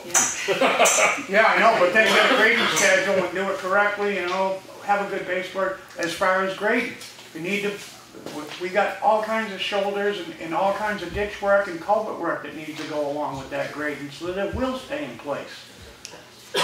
I mean, you got your runoff. Every time you get a rainstorm in the summer, everything washboards back out. Well, a lot of that's because the water ain't got no place to go. It's common sense. But instead, we'll screw around with engineers. We'll discuss it some more. We'll have someone look into it. All right, anybody else? Randy. Change the subject. Fire station, the septic tank has been dug up, ready to be pumped. Okay. Just to warn you, I don't think needs to be pumped. It's going to be pumped to hold us through, but I think you have a problem with either the pipe or the leach bed itself because the water is at least 8 inches below the top, so it's not full. It's having problems seeping out because when we do a load of wash, or when we had that training in the toilets, we used a lot, it didn't flush. So there's got to be something beyond the tank. Did you call DJ? Yes, I did. They're going to call me when they're going to come do it. And check it out? Yeah, because I asked them to inspect it so we can tell which side the exit pipe's going out. Okay. So we can figure out where the bed is eventually. All right. Thank you. Next Wednesday, we're starting our emergency operations plan revisit. Like I said, we'll be here at 6 o'clock and Hubbard Associates is doing the work. She feels it's going to be 4 meetings, so and it's an in-kind match, so we don't put up any money, just people need to show up. Okay. What date was it? The 11th. The 11th at 6. And I'm assuming that after that, we'll be setting the rest of the schedule for the other meetings. I've invited the school. I'm going to call Camp Maris because they're in the process of doing a emergency operations plan for them. I'll call Green Mountain because we used to have Lakeview in on it, Yeah. but Lakeview had a lot more intense evacuation plan than I think Green Mountain will need. So, but I'll call them, see if they're interested. And the last note, what do you feel about me buying a chief car? You already bought it. Oh, no, it hasn't signed, it hasn't paid for it. You're not accepting any size appropriate jokes or anything. I'm going to go to the budget committee so they'll approve the expenditure. So, you're going to try and get a hold of me when they come out? Yeah, if they call, I just went down to check and I didn't hear from them. They haven't pumped yet, it's still the same. Okay.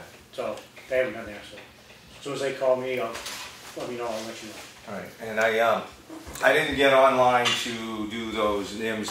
I did get online to be set up to do it. I just haven't had 3 hours or whatever they recommend to sit down and just focus on that yet. I'll try to get something done before. That'll be brought up in the 11th meeting because that's one thing that this company will do is ask if everybody's NIMS certified. Because you're supposed to be NIMS 100, 207 to be able to sit in the EOC. So that it's not. I thought I saw something else, like a letter, but in front of some of these, like S100 or something. Is there something else there? Oh, they have a whole bunch of different courses with different numbers. So the 100 just the 100? It's not like A100, right. S100. I'm going to get the right one, right? get on it. Yeah, it's in it. There's 100, 200, 207, 700. yeah. And like you say, they do have 100A, 700A.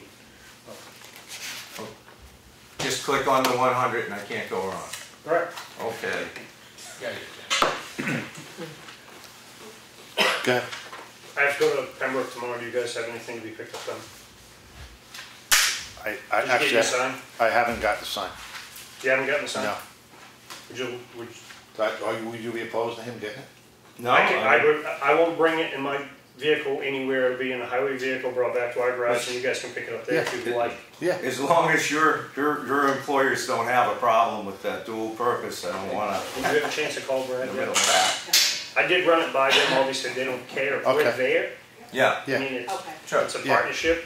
The budget hearing, budget training has been scheduled for, Okay. you should be hearing from the town of Ospey. So it's a partnership thing. It's a save money. Just, What's this budget thing? I'm sorry? Budget training thing. I think they have a multi-town thing. Really? Yeah. They used to have that with the selectmen too, and then it got kind of, you know, I'll call Alan. you couldn't really kind of She think this, was gonna call you, I think. Oh, they that's dissolved that. So, But I yeah, mean, if if you- you feel more comfortable calling Brad just to make No, sure, no, I or was- somebody from No, the I- office. Not at all, I'm just, my focus was the budget thing. It's the first I heard about this, I don't know what this is. You know the date? I don't, she just, Melissa talked to her today, so that's why I know. She said, hey, while I get you on the phone, you're on the budget committee, we got that thing scheduled. yeah, I appreciate that. And just let the office know and I'll go pick it up. You got it. Yeah, thank you. All right. Awesome. Any other public comment? Okay, hearing none. Selectmen's comments. Lenny, what do you got? I just got a question for Lawrence. Did you put that system in at the station? Do you remember where it is? I think it's underneath the walkway, it goes to the monument. You think The so? leach field is, Yeah. So it's probably the pipe, Yeah. Yeah. probably the pipe from the tank over I mean, there. it's not on the monument, but, Right. you know, that's what. Takes those in the other side, but if that is the case, I'll tell you, the problem is, if you go out there now, you'll see the driveways all heaving up and everything, probably from all the way to the trucks. Yeah. Like I said, truck back then weighed what, 10,000 pounds? So, my feeling is probably pipe, if not, the bed is all, just where the ground is all heaving. Did you, express to DJs that you might need a camera gun, and does he have one? They do not do that, but they will look at the inside and tell us where the exit pipe comes out, which side of the tank. And the way the tank sits, I would be surprised half the tank is under that asphalt driveway, because I dug out almost to the edge, and there's only probably 3 feet of the tank showing. I get the width, but only 3 feet. It was enough to get to the hole to pump it out. That was pretty poor planning. The outlet would be in the center of the tank, The outlet would be, yeah, because that's old, that they didn't make it with a 3 outlets, they Okay. get that one in the center. JV and Sons Drain Service. What's that? JV and Sons Drain Service. They have a camera if you need. do they? That's Dave Jewett's stepson. It's off. It was Burr. Whether we do the non-public or whatever. We'll do that after. We'll do Okay. a non-public personnel issue. What else you got? How do you guys feel about the town poor cemetery? Would you consider that a town cemetery? I'd have to find out. I don't know if we could take over a cemetery. I've been out of the cemetery loop for a while. You'd have to find out from. Well, I mean, you can't spend money on private cemeteries, but, I mean, they call it the town poor, so. I If it's mean, been I'd abandoned- consider it a town cemetery if it's this town poor. I think if it's been abandoned for 20 years, we might have. Yeah, but then you gotta find, well, in that case, you gotta find, in order to get it abandoned, Tufton Borough's going through it right now with a bunch of theirs, 15, 20 of them, but you gotta find out the names of the people that are buried in there and put a public notice in the paper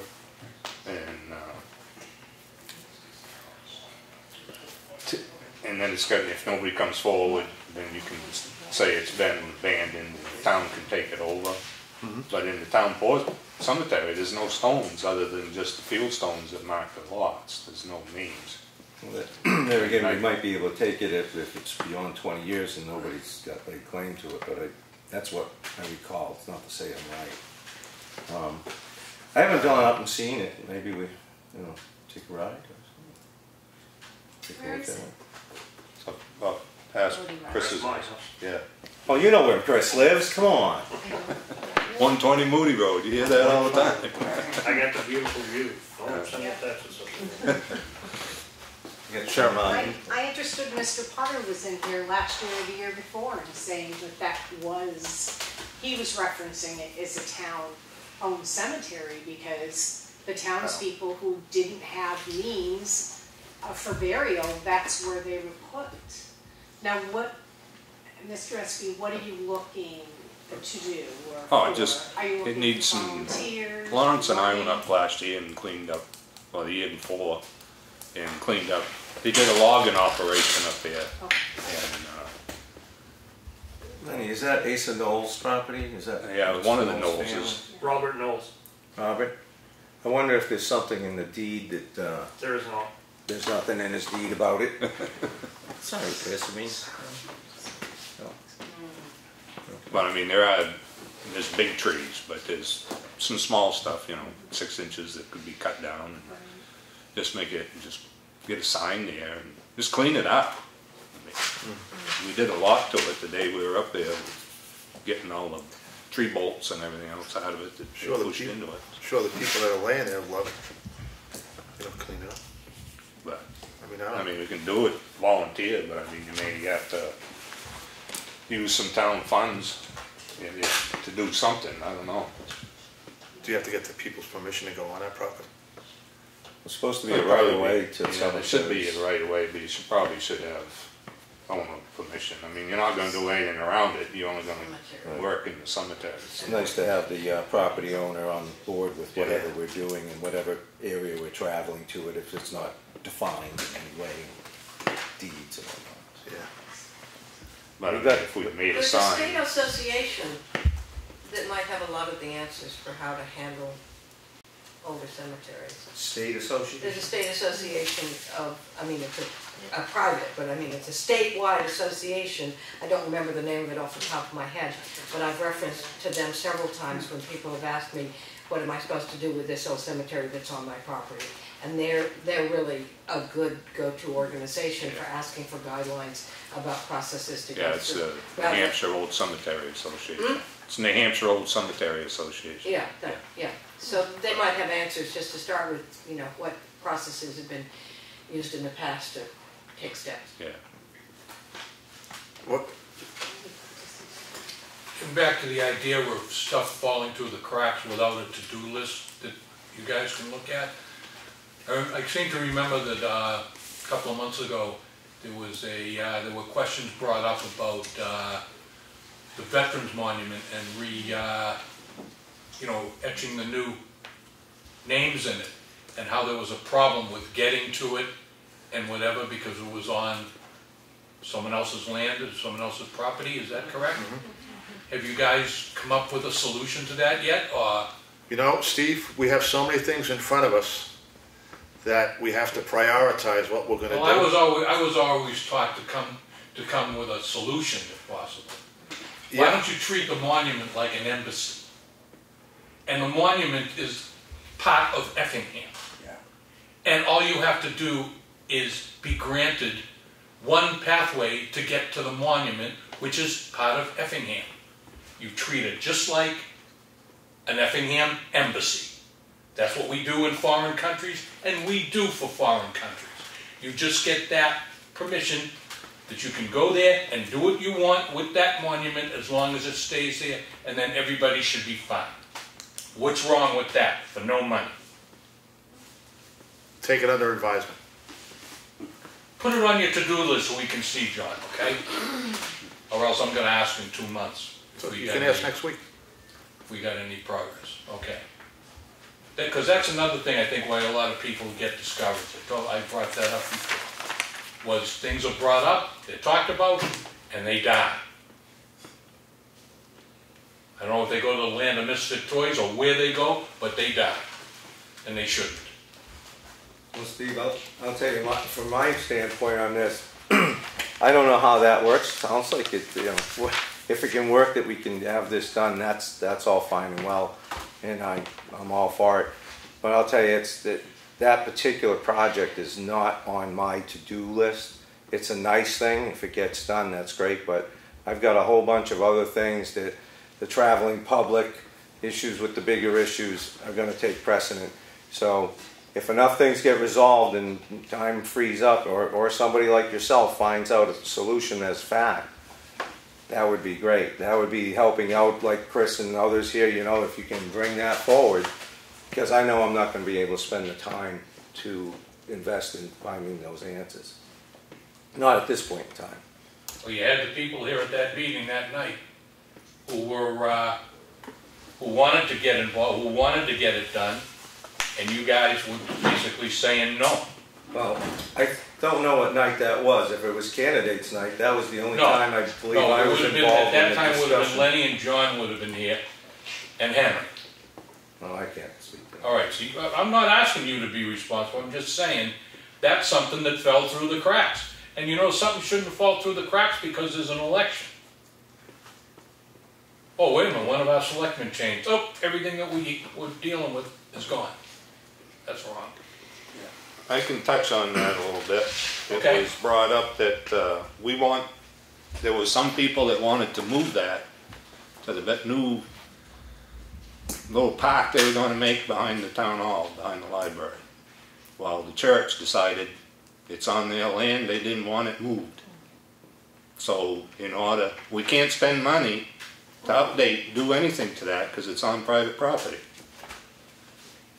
So the only thing we can do is build a new veterans memorial down there. My solution is a viable one to investigate. To get that off of your to-do list, Lenny, is you just get permission from the church to treat that one plot where the monument is, and it will stay there.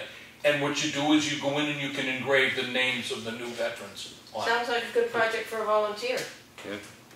Consider, what would you consider, like a sovereign entity on their property that is town? Yes. Well, again, you know, if you're passionate about this, Steve, I really would encourage you to look into it if you could find the time, because I know I can't do it personally. Well, I am more passionate about the fact that stuff falling through cracks. That's just an example. Well, there again, I'm going for the big ticket items first, and I'm going to work my way down, keeping an eye on the roads, which have cracks and potholes. It's going to be a big part of the springtime and the future projects we've got going. We've got to resolve those. Our bridges and the roads, those are going to be really big priorities for me. The monument is really nice, and if you could get it done, if you want to participate in that, that would be great. Also, capital improvement plan, I was going to talk about that later. We're going to start picking that up on the third Thursday. A lot of public input to get things, you know, you want to plan down the road, try to make changes. It's Thursday night, 6:30, third Thursday. Any other? Right. If I may, about that memorial, on that memorial. Who's the church people we have to speak to? I'll go speak to them, because I'm the one who puts up the flags. We walk up there and put a flag on that memorial. We put 3 of them on it every year. All right? It's not the fact, they're not denying us access to it. Then what's the You problem? can't, it's... State statute. You can't spend town money on it because it's on private property. It's private, it's not the town's honor roll. All right, well, the town's gonna find money for the Freedom Food Pantry, find money for that veterans. And then... No, you're not, you're missing the boat. We can't spend money on it. We can't, even if we had... That's something I guess we're gonna have to, maybe all of us veterans around town will have to get together and have a fundraiser for that reason. Sounds like a wonderful plan. Yep. Yeah. Actually, out of that was trying. I mean, we were supposed to, we had that granite that was supposed to be involved in a different, whatever become of that granite that was supposed to become a new memorial for the veterans. It's still sitting at the transfer station. Yep, that's what I thought. Tim, you might want to talk to Pat Riker. She's in charge of that Lord's Hill meeting group. Yes, Pat Riker, I know him. Maybe talk with her. Yep, thank you, and I will. And Sure. Lorraine, Oh, Chris's mother. Yep, is that right, yeah? I was gonna go through the chair. J.C. Earl is the president of that association, Yeah. Tim.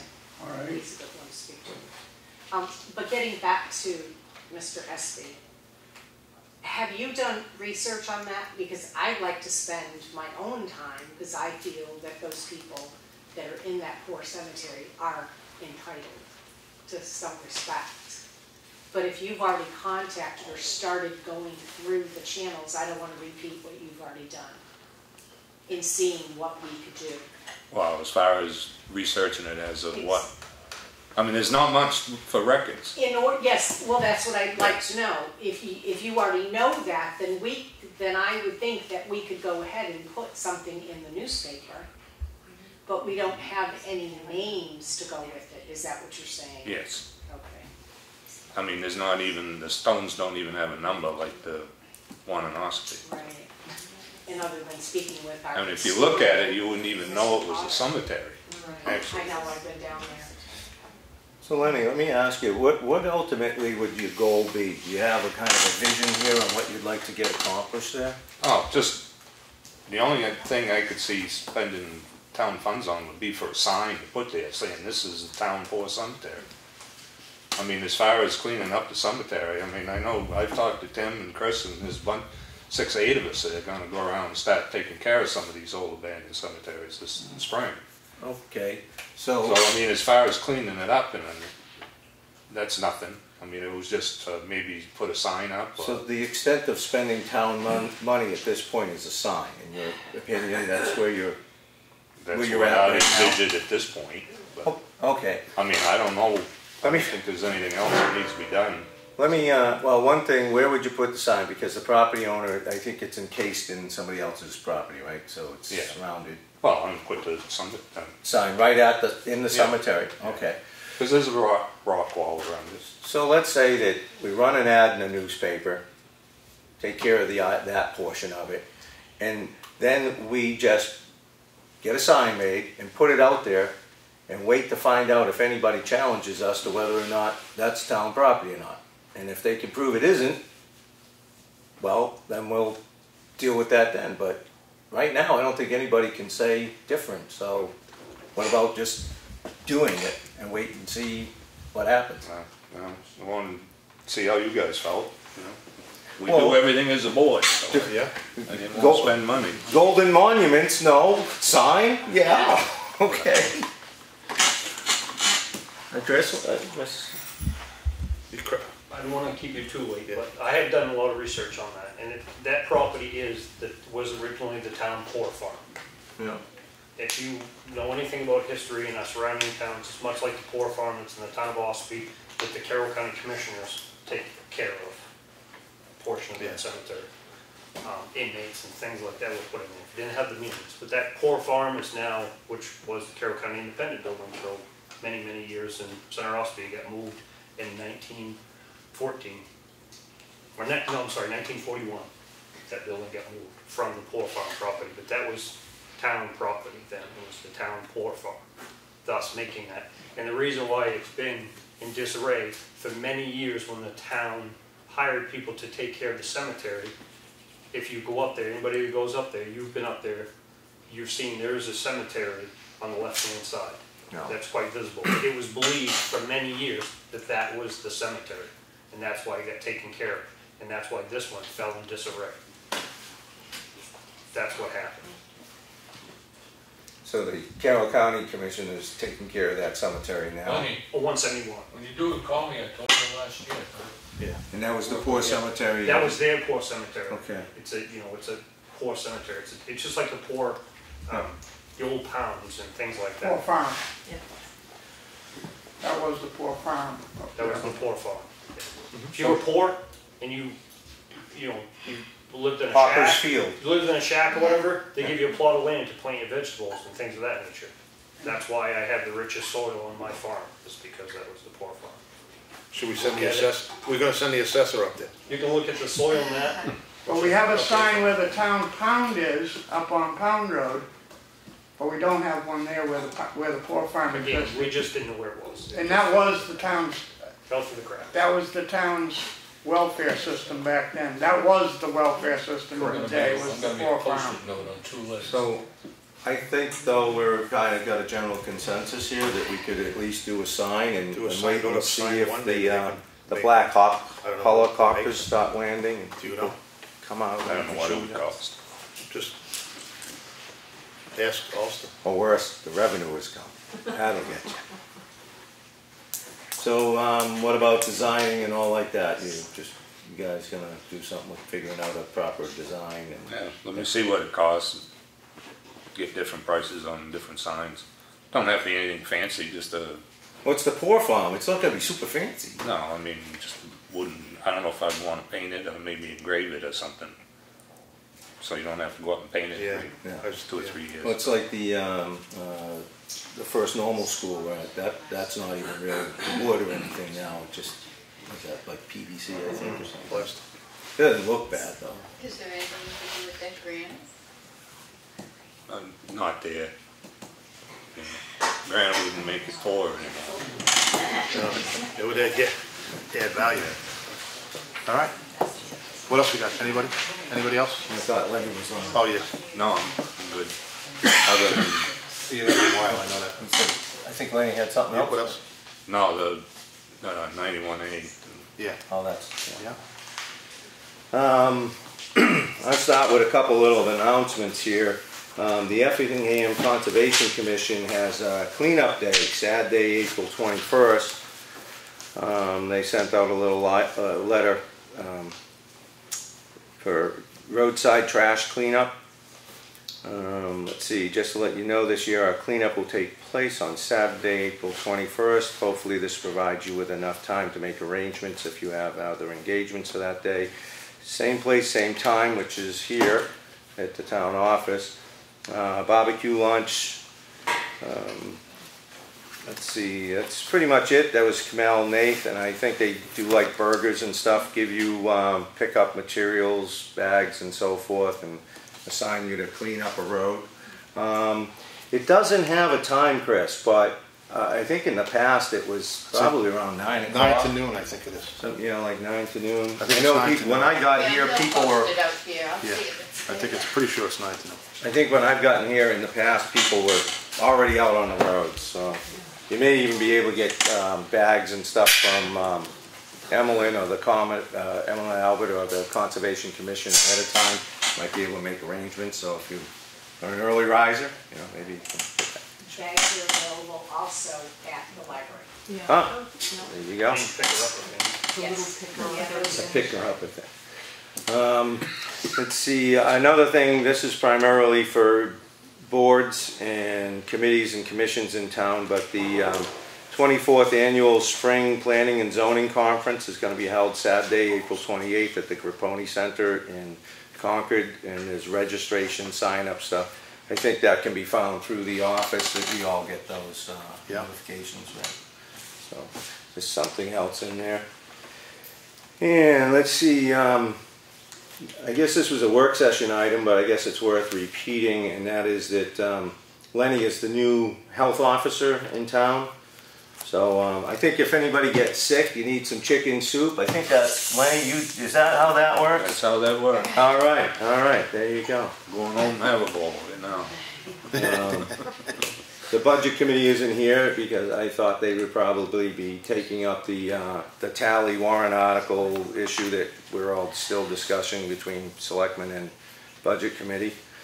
That was brought up at our work session, as well as you may have people will notice that the department heads aren't being dragged in here weekly. They'll be scheduled, or they'll make appointments with us if we have anything to do with that.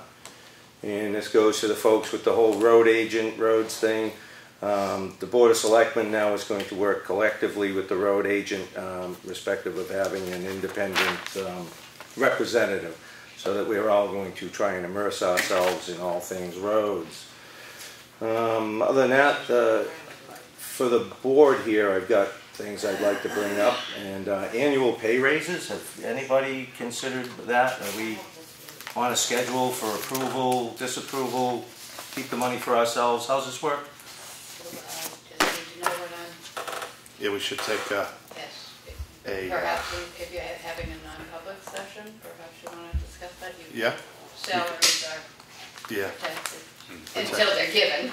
Okay, so Discussions about salaries. we'll add that to tonight's non-public. I'm sure we have people in the community working for us who'd like to have the answer to that one. Those raises wouldn't typically be paid out till after the 15th of the month. That's the personnel policy, so. Okay, well, it seems So like a we're good not late time. on it, Right, is what I'm that's saying. nice. Once I get the direction. All right. Another thing for the board is the motion sensor light behind us. It's my understanding it's a long-going issue, having malfunctions. I did look at that. It is the nice quality RAB motion lights that are generally sold at your better end electrical stores. You know, Rockingham's, Laconia Electric, Needham. So I got a replacement price over the phone for $116. There is a sensor, I believe, that's also offered, may go to that particular model because there are several that does close quarters because that's between the buildings. So maybe a sensor for $49 might be able to salvage the light, but that's a start to look at that. And since nobody asked me to look at it, we can get further direction from others on that issue. Roadside mowing contract, when do we approach that issue? Is that far out still? Nope, it would be a good time to start. I I got that on my can list. give you a copy, a copy of what we've put out. And tree cutting too, we should get a proposal up for the tree cut. Again, another thing on my list here, and it's just really an FYI at this point, and Lenny, I know you know, I'm going to take Bill Pycutt up on his knowledge of the library and can spend some time over there under the building crawling around in the dirt, I guess. So I hope to do that at some point tomorrow and start looking at that building. Randy was already here for the inspection for the septic system. Zoning ordinance updates. I was looking to find out when that new zoning ordinance gets printed and the digital copy comes out, but I did run into Teresa Swanick today, and I guess she's just about completed that, and we'll have that. Tax maps updates, do we get those? Cheryl, you waving on that? Teresa talked to me about that today. Tax maps? Yeah, about, she wants to put the 5 pages that were changes on the website because they didn't get on. She's gonna stop by on Thursday. Of the new maps been made? No, the new maps aren't ready. These are last year's map. Oh, We generally don't get the new maps until midsummer. okay. April 1st is the cutoff for information that's being changed, and then we end up in a queue at Cartographics for getting everything printed and circulating. So we generally, midsummer is when we get the new set of maps. So they're dated April 1st, but they lag. Did all of our information make it in for April 1st? They got sent. They got Great. sent, yeah. Super. Thank you. I'm looking into trying to find out how other towns flush culverts because the fire chief, I met with him and he doesn't feel comfortable with that process and he had his reasons. And well, it's one of the reasons I called Scott Brooks, next town over, and they have an old fire truck that they kept and use over there. So that didn't give me any insight, and I just haven't had many opportunities for following up on this. But Chris, you got that look on your face. I've come to recognize it. What do you know? 120 Moody Road. We have an old fire truck at the Sound of Espie Highway Department that we utilize. Yeah. If we have, it is an old truck. It does not have a massive pump on it like today's trucks do. So if we run into a situation where it is not powerful enough, the pump's not powerful enough to flush the culvert, the coinciding fire precinct, because we have 3, Right. Yeah. they come out with their tanker and get our problem culverts. I'm not going to speak against our fire department. I certainly don't want to. It is good training is what they say to us, and good pump knowledge, and handling the hose. Get back pressure obviously because you've got to obstruction in the culvert, and it does give you good practice of handling the hose. It sounds like a good way to justify things. I buy into it. Again, that's the our chief's purview, so we can continue discussion, I guess. You familiar with our forestry truck? I believe you sold it, did you not? We have a new one. Is that in service? Where is that thing? Is That's it in? The fire station. the new one. It isn't. Not in service yet. Not in service. No. Is They that just got it back from Validaries. Oh yeah, saw that. Are you referring to the new, Yeah, the new forestry one. I know what it's called, and George Bull sells them, I can't think of it. but- Unimog. Unimog, yeah. Is That that doesn't have I don't believe that will have a pump? pump sufficient enough to There- do what you want to do. Thank you, sir. So we're still trying to find a solution on that, I guess. Plus, it don't have much water. Correct. 150, yeah. Let's see.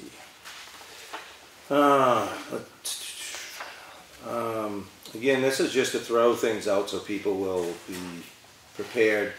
But I've talked with the Atlantic Recycling rep, the Waste Management rep, and the NRRA rep, the contractors for our waste materials. And due to some changes in China where they do not want to pollute their land anymore and is now starting to be proactive in cleaning up, all of these representatives tell me that we're going to see an increase in household trash, single stream stuff that's going to be significant.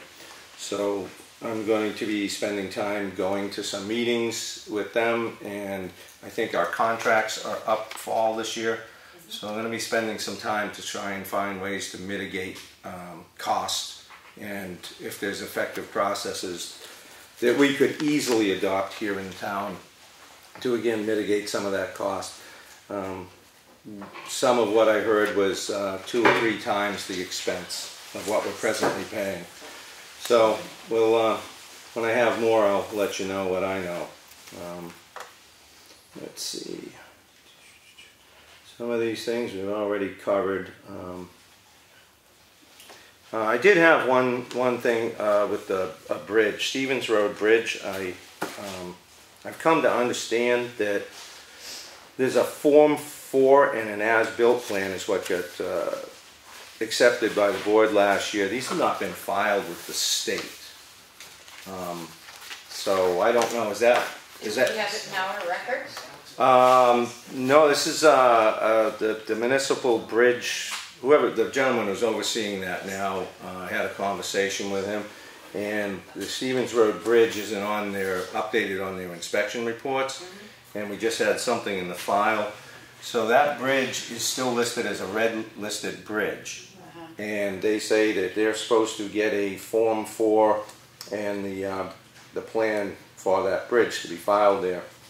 I've noticed it on other quotes from bridges too, that the Form 4 and the plan thing being submitted is an added expense in someplace, like on a Michi company, they have a separate line for that. So if we could find out from Mr. Ekman if he's providing that information to state, that would probably be wise, because I do think it may have a cost. The state inspected that bridge in August. Yeah, August 31st, Yeah. but that was preceded, right, because the prior to the report came replacement. out in December and it still had it. Yeah. That's what led to the discussion, because he was looking at our bridges and listed them, and I said, but that Yeah. one's done, and he said, well, well, young man, now we've got some missing information. Another thing, we had some kind of a breakdown on a compactor at the transfer station, which led me to inquire if we had any kind of a maintenance schedule for the compactors. How often do we change the hydraulic fluid, or if there's filters, who's responsible for the adherence? Anything that either of you know? Because we don't have a maintenance agreement or anything, right, for those? No. I thought they came once a year. That's what Mark told me. Yeah, but I think Mark initiates it. Yeah. We should have some kind of because historically we rented it, and they used to come all the time and do the PM on it. You know, now that we own them, I don't think anybody ever took a maintenance contract out per se. Well, Mark does a lot of it himself. Well, you know what, that's okay, but I don't think he... No, I mean, he changes the oil and stuff in it himself. I know, but is he, you know... I do believe they've been out every year. Yeah. You can check with Mark Yeah. on that, but. I guess I'd like to know who we're doing business with and what they Well, provide it's for Atlantic us. Recycling. Okay, all right, well, I have him in my phone, but it's probably his office, because he's the rep. So I'm just kind of curious what Sure, if maintenance... there's some trigger that could be at their end, that would be good. And what they consider maintenance, and just see what they suggest and stuff. I do believe you did mention owner's manuals that we may have too, so, all right, maybe next week if I get some free time. I personally would feel that much better if we had a maintenance contract with I'm not saying that Mark's not qualified, but... No, I know. I would really... I'm not even sure I'd go so far as a contract, as long as we could have somebody come in and do an annual inspection and whatever needs to be done, or find out if that's the proper way. Mark does certain perfunctory things that happen routinely. They've shown him how to fix that. He's not coming to any conclusions on his own what's going wrong. This most recent maintenance being an example. It just didn't smell right, this didn't sound right, so he got in touch with it. Cheryl, you got something? Once a year, in the month of March, for the last 2 years, I have reached out to Atlantic Recycling by the end of February to schedule the PM, because it is due in the month of March. I called them to schedule it at February 28th. It just so happened it was the same time that Mark, that weekend, when they were operating the recycling compactor, it was making an awful noise, and something smelled burnt. So they came out as an emergency call to do that, but then they had to put us back on the schedule to do the PM, which they did yesterday. Right? So I have it on my calendar for the end of February to call Atlantic Recycling. You call their 800 number, or is that? Yeah, I call, and I can give you that gentleman's name and number, which is different than what you have. Yeah, I think I might even have the email, but that's good, I would get that. Did they give you a breakdown of service? It's any kind of, anything we could actually discern? No, there's a limited amount, as Claudia was saying, that Mark is able to do, and that they have their operators do. And then when Mark is not comfortable with something, he will definitely come into the office and tell the staff that we need to call them. But I don't have a breakdown of what services they do. Right. Okay, I'll do the follow-up on that. And maybe we could look on the bill, see if it's detailed on the invoice. Well, that's what but even then, I'll still try to find out from the manuals and make contact. I would, do either one of you two know anything about the annual report for the transfer station? You had transfer station. As far as the monitoring? Well, yeah, the monitoring, the DES report that gets filled out. Yeah, that guy what do they charge us, 30? The monitoring. Oh, that's Pine Tree Engineering when he's doing the gas monitoring. I think he's talking about my annual facility report. Oh. Yeah. I happen to be in the office. So I got that one, and I was wondering, this one almost slipped through the cracks timeline-wise. So I didn't know if you guys were aware of it's an annual thing now, because I guess that's just changed. No, it's always been. No, what did change is that landfill portion that you went out with the Pine Tree Engineering. Backing up a bit, the Department of Environmental Services, we were approved for biannual reports because our landfill had been so stable for so long.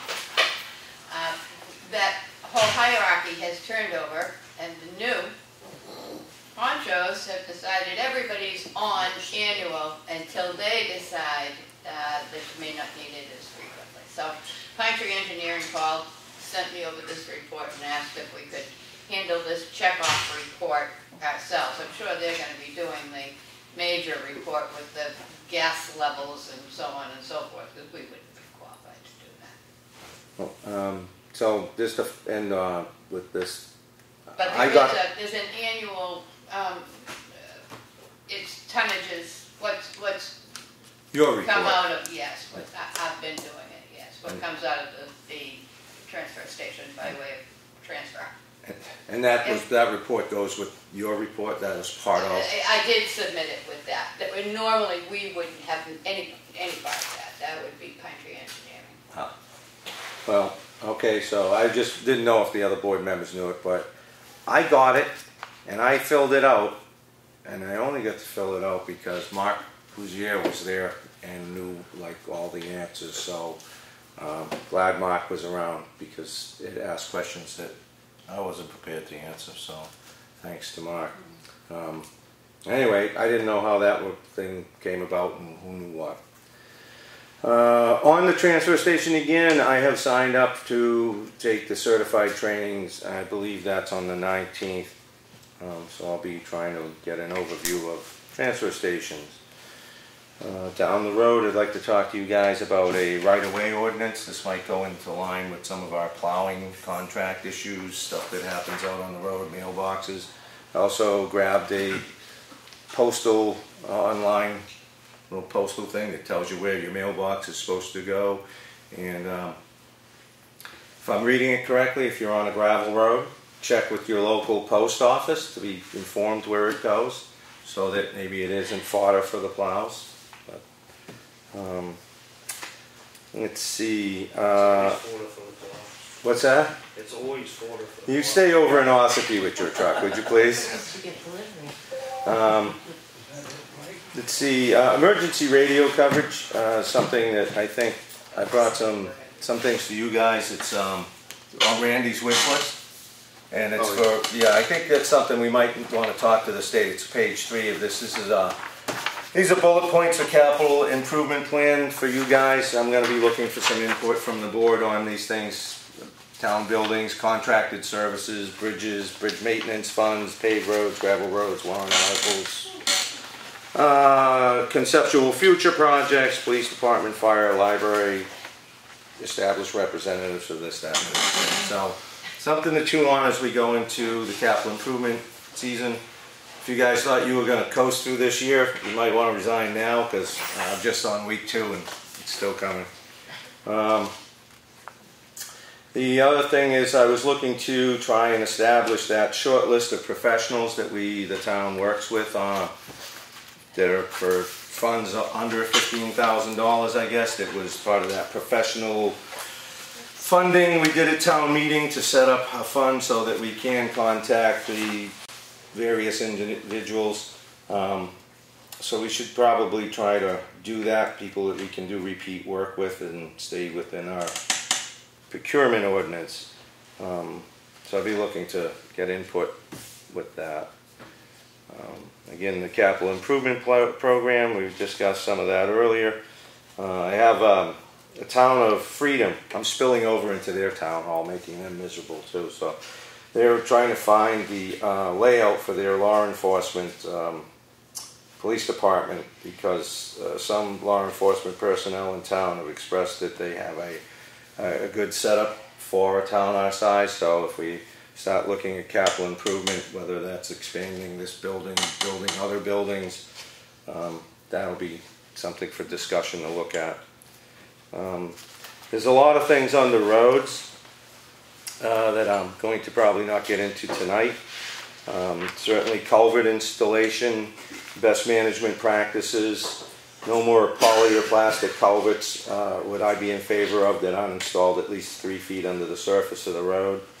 I'd like to see that Molly Philbrook culvert, when we get the funds, done the way that it should and the way that the Conservation Commission has outlined in a letter to the board last year. Also, I think that possibly we should have a work session on roads so that the 3 of us can kind of get together and get a way forward for our grading, calcium chloride, and a list of roads for crack sealing. and try to get a little more proactive if some have suggested maybe we should. Another thing I'm looking at is town signage, primarily for frost heaves and for our weight limit signs. I think we should get an inventory of the weight limit signs because they're going to repeat in their locations, and so that way we can stock up and know if we have enough and where they go. Should there be some kind of an attrition for people to have a list to go by where we'd like to have them. But also looking for frost heave signs, as we talked in the work session, that maybe the flimsy paper, cardboard things that are folding up everywhere, we should probably look into getting some better ones. I think we piggybacked off of Espie 1 year. Oh yeah, on the purchase? Or? Yeah. Well, they told us I think the weight restriction. Yeah, the weight limit signs, we piggybacked off of. Our frost heave signs are on the same material as the weight restriction. Well, yeah, conversationally, I mean, I can talk to Brad, but if you feel like you're there in the moment in the day. Do you want me to tell you where they come from? No, I want to see if you guys. Brad's wife has a sign company, she makes them. Okay, so maybe he's not my. Yeah. So I'm looking for more like I the weight every limit. day. I'm looking for something more along the line of the weight limit signs we got to be a little more durable that we could use season after season. I didn't know if Ossipee would be interested in that, but weight if I'm limit or frosty? Frosty ones to mirror we have the weight limit ones that are more durable. I'm looking to repeat that for the Frosties. I don't know if Ossopee's interested in something like that or if it's bad for business. I think Espie cornered the market on that. All right, well, something we can look into anyway. I think we probably, unless we paid Ossipee directly, we would only, No, I'd you didn't. have that. No, you- Yeah, I'd have that information, Oh, who well, the vendor was. We went to, I think we have information coming from the back. I reached out last year and the year before because I was told who I could speak to when I called Brad, and he was the one that informed me where the town of Ossipee gets them. At the time, we had such an abundance of the paper cardboard frosties that board at that time did not want us to go ordering any of the frosty signs until that was done. Well, we're at the end of those cardboard paper frosties. Good, then I don't have to ask you something that we would have to deny No, later. and we have 50 still of the weight limit signs. Okay. Of the corrugated heavier duty. So before winter comes, so like the summertime would be a good time for me to contact in Wolfboro and order the signs for the Frosties. Well, if we could get a price on those, maybe at least it'll be a discussion point we can have here and see if that's another thing we wanted to take. I was going to question those who may have professional knowledge or those experienced on this board have been around for a while. The maintenance for previously reconstructed roads. I know that crack sealing is an issue. We want to keep the water out of all of these roads. But the shoulders on Townhouse Road, especially going up this hilly section there, that it seems like they're getting undermined. We're going to have some more cracking from weight take place. I know there are machines. I wouldn't know where to get one to re-shoulder that does that in a really nice manner. Well, what's a really good practice on the cheap to re-shoulder those that would suffice? We brought that up last year about re-shouldering. I think Bob gave he said it'd price. be around 20 to 25,000 to do all 3 miles of both sides. And Frank Carroll had offered his Shoulder machine. Yeah, he has one. The shoulder machine, but he also said he was very busy at the time. So I think right after the 10th of this month, we could probably contact him and he could go along. Bob said he can do it right with the salt spreader and the skid steer following behind it. He says you're on the wrong side of the road, but facing the traffic the wrong way, but you can do it. Says it works well. At that price, I'd be looking for explore my options. So yeah. It doesn't hurt to get another price. I mean, I've got just FYI. I talked to Frank Carroll, and he's going to be contacting me after the 9th of April because he was unavailable till then. And he's offered to ride me through some of our road construction concerned roads there. So if you guys wanted to be available, we'd have to post as a meeting, but other than that, I was trying to establish a rapport with Frank and have him address some of the concerns I see and have him tell me where I'm right or wrong or I should stop talking, which is what I'm going to do right now. So thank you. Hey. It's a new day, John. It's a new day. It's a new day, a new sunrise. That's good. Thank you for all that stuff. Just to let you know, I won't be with you tomorrow at noon because we don't have time to post that. Noon. At the library. Oh, right. Okay. Yeah. Sorry. I just want to let everyone know, first of all, before I forget, I will not be here the 17th of this month. Believe me, I don't want to be where I want to be. Say that again? You don't want to be where I don't want to be where I want to be, where I got to be, in Concord. But yeah, I won't be here the 17th of April. You got to flip. There you go. So just to let everyone know that. Well, you touched on everything I was going to talk about. I love to steal other people's thunder. I know, really. It's just, I do think that we really have to get, that was on my hit list, my big hit list, Molly Philbrook culvert. We really got to get that done. I mean, that was in the making for 4 years already, and it hasn't been done yet. Well, the engineering part doesn't really have to be addressed because both of us have culvert maintainer installer certificates. So I think we can move forward on that. And Comeau Nath, I had talked to Comeau. Well, for this discussion, Dr. Nath? Yeah. Okay. Don't forget the doctor in front. So this is using some of those professional sources available to the town. I won't read his letter because I've already had enough of your time. But I asked him if he would also be willing to be involved in looking at the installation of that because in the ECC's letter they discuss the best management practices, conductivity, which is a wildlife thing that's a big buzzword now at state. So he has a number of things he outlines on how best to proceed with this. And I also think that culvert, for me personally, is too close to the surface. I'd like to see it go down where it can't be hit by a plow and grab the water a little further up so it doesn't get caught on that dog leg and pool around and flood. We don't plow that. Oh, is it the plow? Then I don't know what's hitting that far corner, but you're right, we don't typically plow. Maybe it's when it gets graded, that's what it must be. Sorry. Probably it sits on ledge, that's why it ain't down anymore. Well, I don't know that it does, but, you know, those who may, or when we dig it up, we'll find out for fact. But if it's an option to lower that, maybe even using an elliptical culvert so that we can reduce the volume and increase the angle.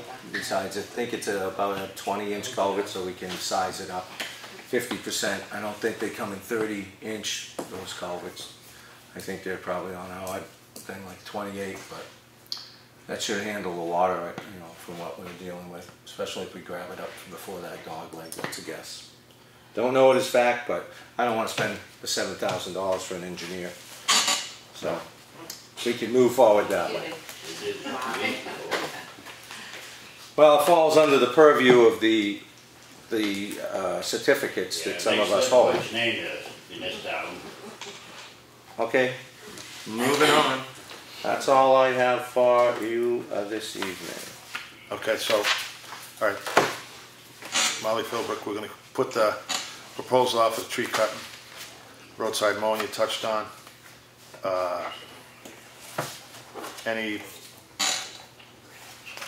Anything about with Ekman? Did you, anybody? I'd like to include that in the non-public. Okay. 10-5 on that one. Yeah. Okay. All right. I'm meeting with Bob this Thursday. Thursday, yeah, at 4:30. Is that the non-public, is it not? Yes, that's non-public. This Thursday at 4:30. Okay, that's all I got. I mean, you guys covered most of it. What was the tree cutting?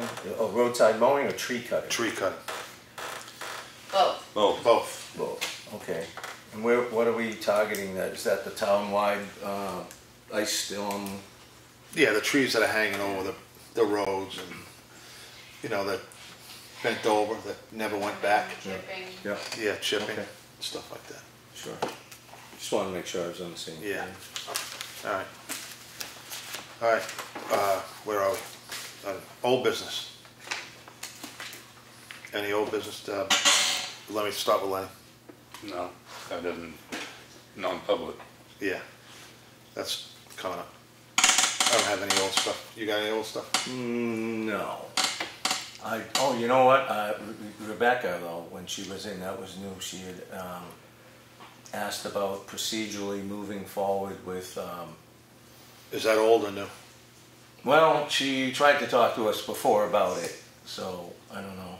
That's a legal matter, so I don't think we should really. Well, she wanted to know if she should pursue it or give them another month, because they were changing counsel. I'm all fine with giving them another month to secure counsel. I think that's what Matt would tell us to do. Yeah. So I'll make a phone call out to her if you want. And just Are you good with that, Lenny? Yeah. Yeah. Okay. New business. What do you got, Lenny? Nothing right now. Nothing. Can't wait till next week. Yeah. What do you got, Mike? I'm done. I gave you everything in one lump sum. All right, we're going to roll right into public comment, and then we're going to go into a non-public. Cheryl. I just want to, when I've been talking about what I've been doing with Atlantic recycling on the compactors for the last couple of years and the signs, I just want to emphasize that everybody needs to know the Selectmen's office was doing that before I came on board. No, I didn't invent something. Oh, I just picked up. Oh, Chris? Good. Thank you. Any other Chris?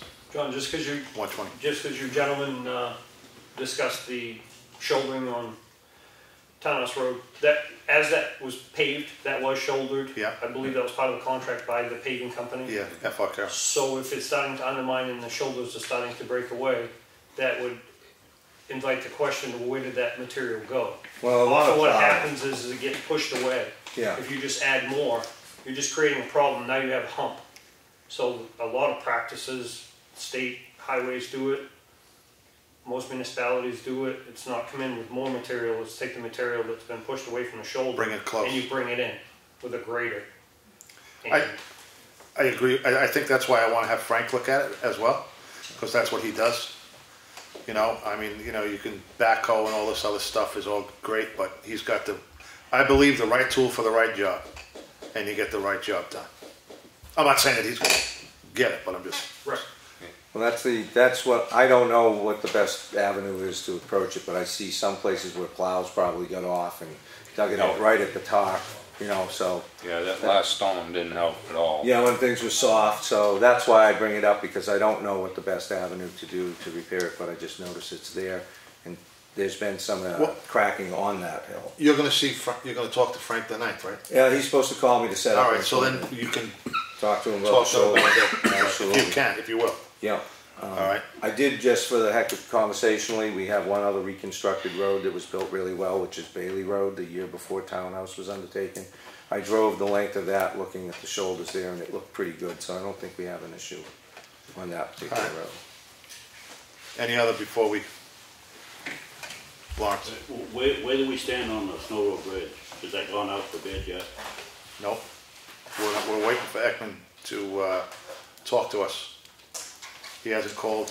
I thought you was calling him 2 weeks ago. We did call him, but he had never called us back. I don't even know if there's a redesign on it yet. I haven't seen anything. It was my understanding that he was going to redesign that bridge, because you threw the option 2 out for nothing. We didn't see it. I have not seen anything yet from Ekman. And until I see something, you know. I think we'll keep our options open too. I'm not putting all my eggs in one basket with Mr. Ekman and this redesign to something that nobody wanted in the first place. So I'm going to actively look into if there's other options available to do that bridge in a way that would suit us better. I've set up a number of appointments with engineering firms that have been provided to me by New Hampshire DOT that build bridges or designs bridges. So those meetings are forthcoming. Doesn't Mr. Ekman have the, is he I really don't know qualified? what Yes, Mr. he Ekman is all He worked about. on the bridge in Conway back this summer. That's wonderful. So he is state of New Hampshire Sure he is. certified. I'm sure he is. He is New Hampshire DOT certified. He's on the bridge, state bridge aid list. He is all of those things. What he is not is being responsive to this community. And he went in and he told us $160,000 bridge. I don't see those numbers. You know it.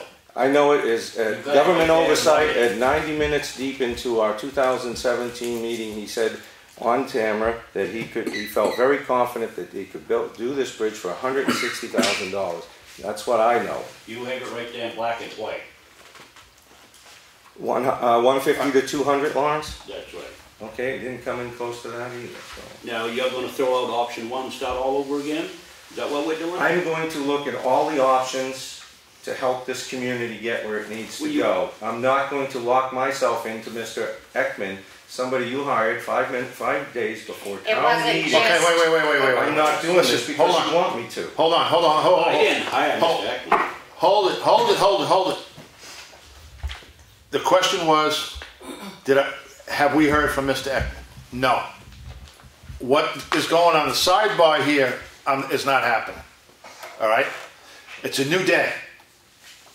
We work as a board. He has his thing. No, you're going to let me finish. Oh, no, I'm going to speak. Oh, well, after I'm done. So we're not going to go back and forth with this. Okay? What we're going to do is what we're waiting on is Mr. Ekman. Mr. Ekman has not given this board any info yet whatsoever.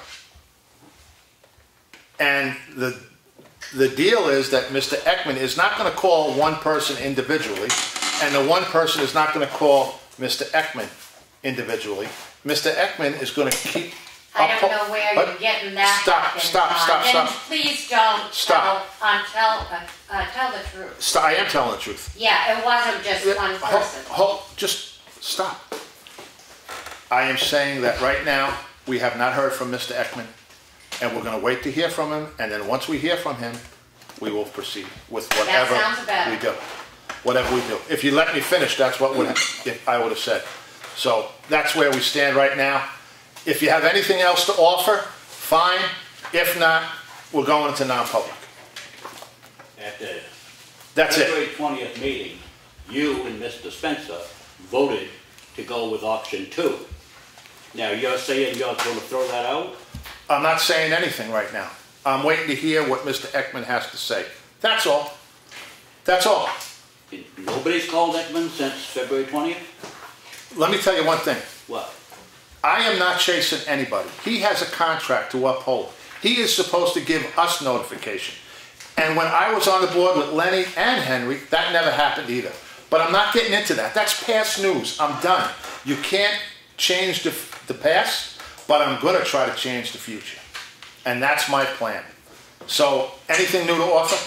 Yeah. Okay. He done what he was supposed to have done. Perfect. He designed that bridge. Perfect. He put that out for bid.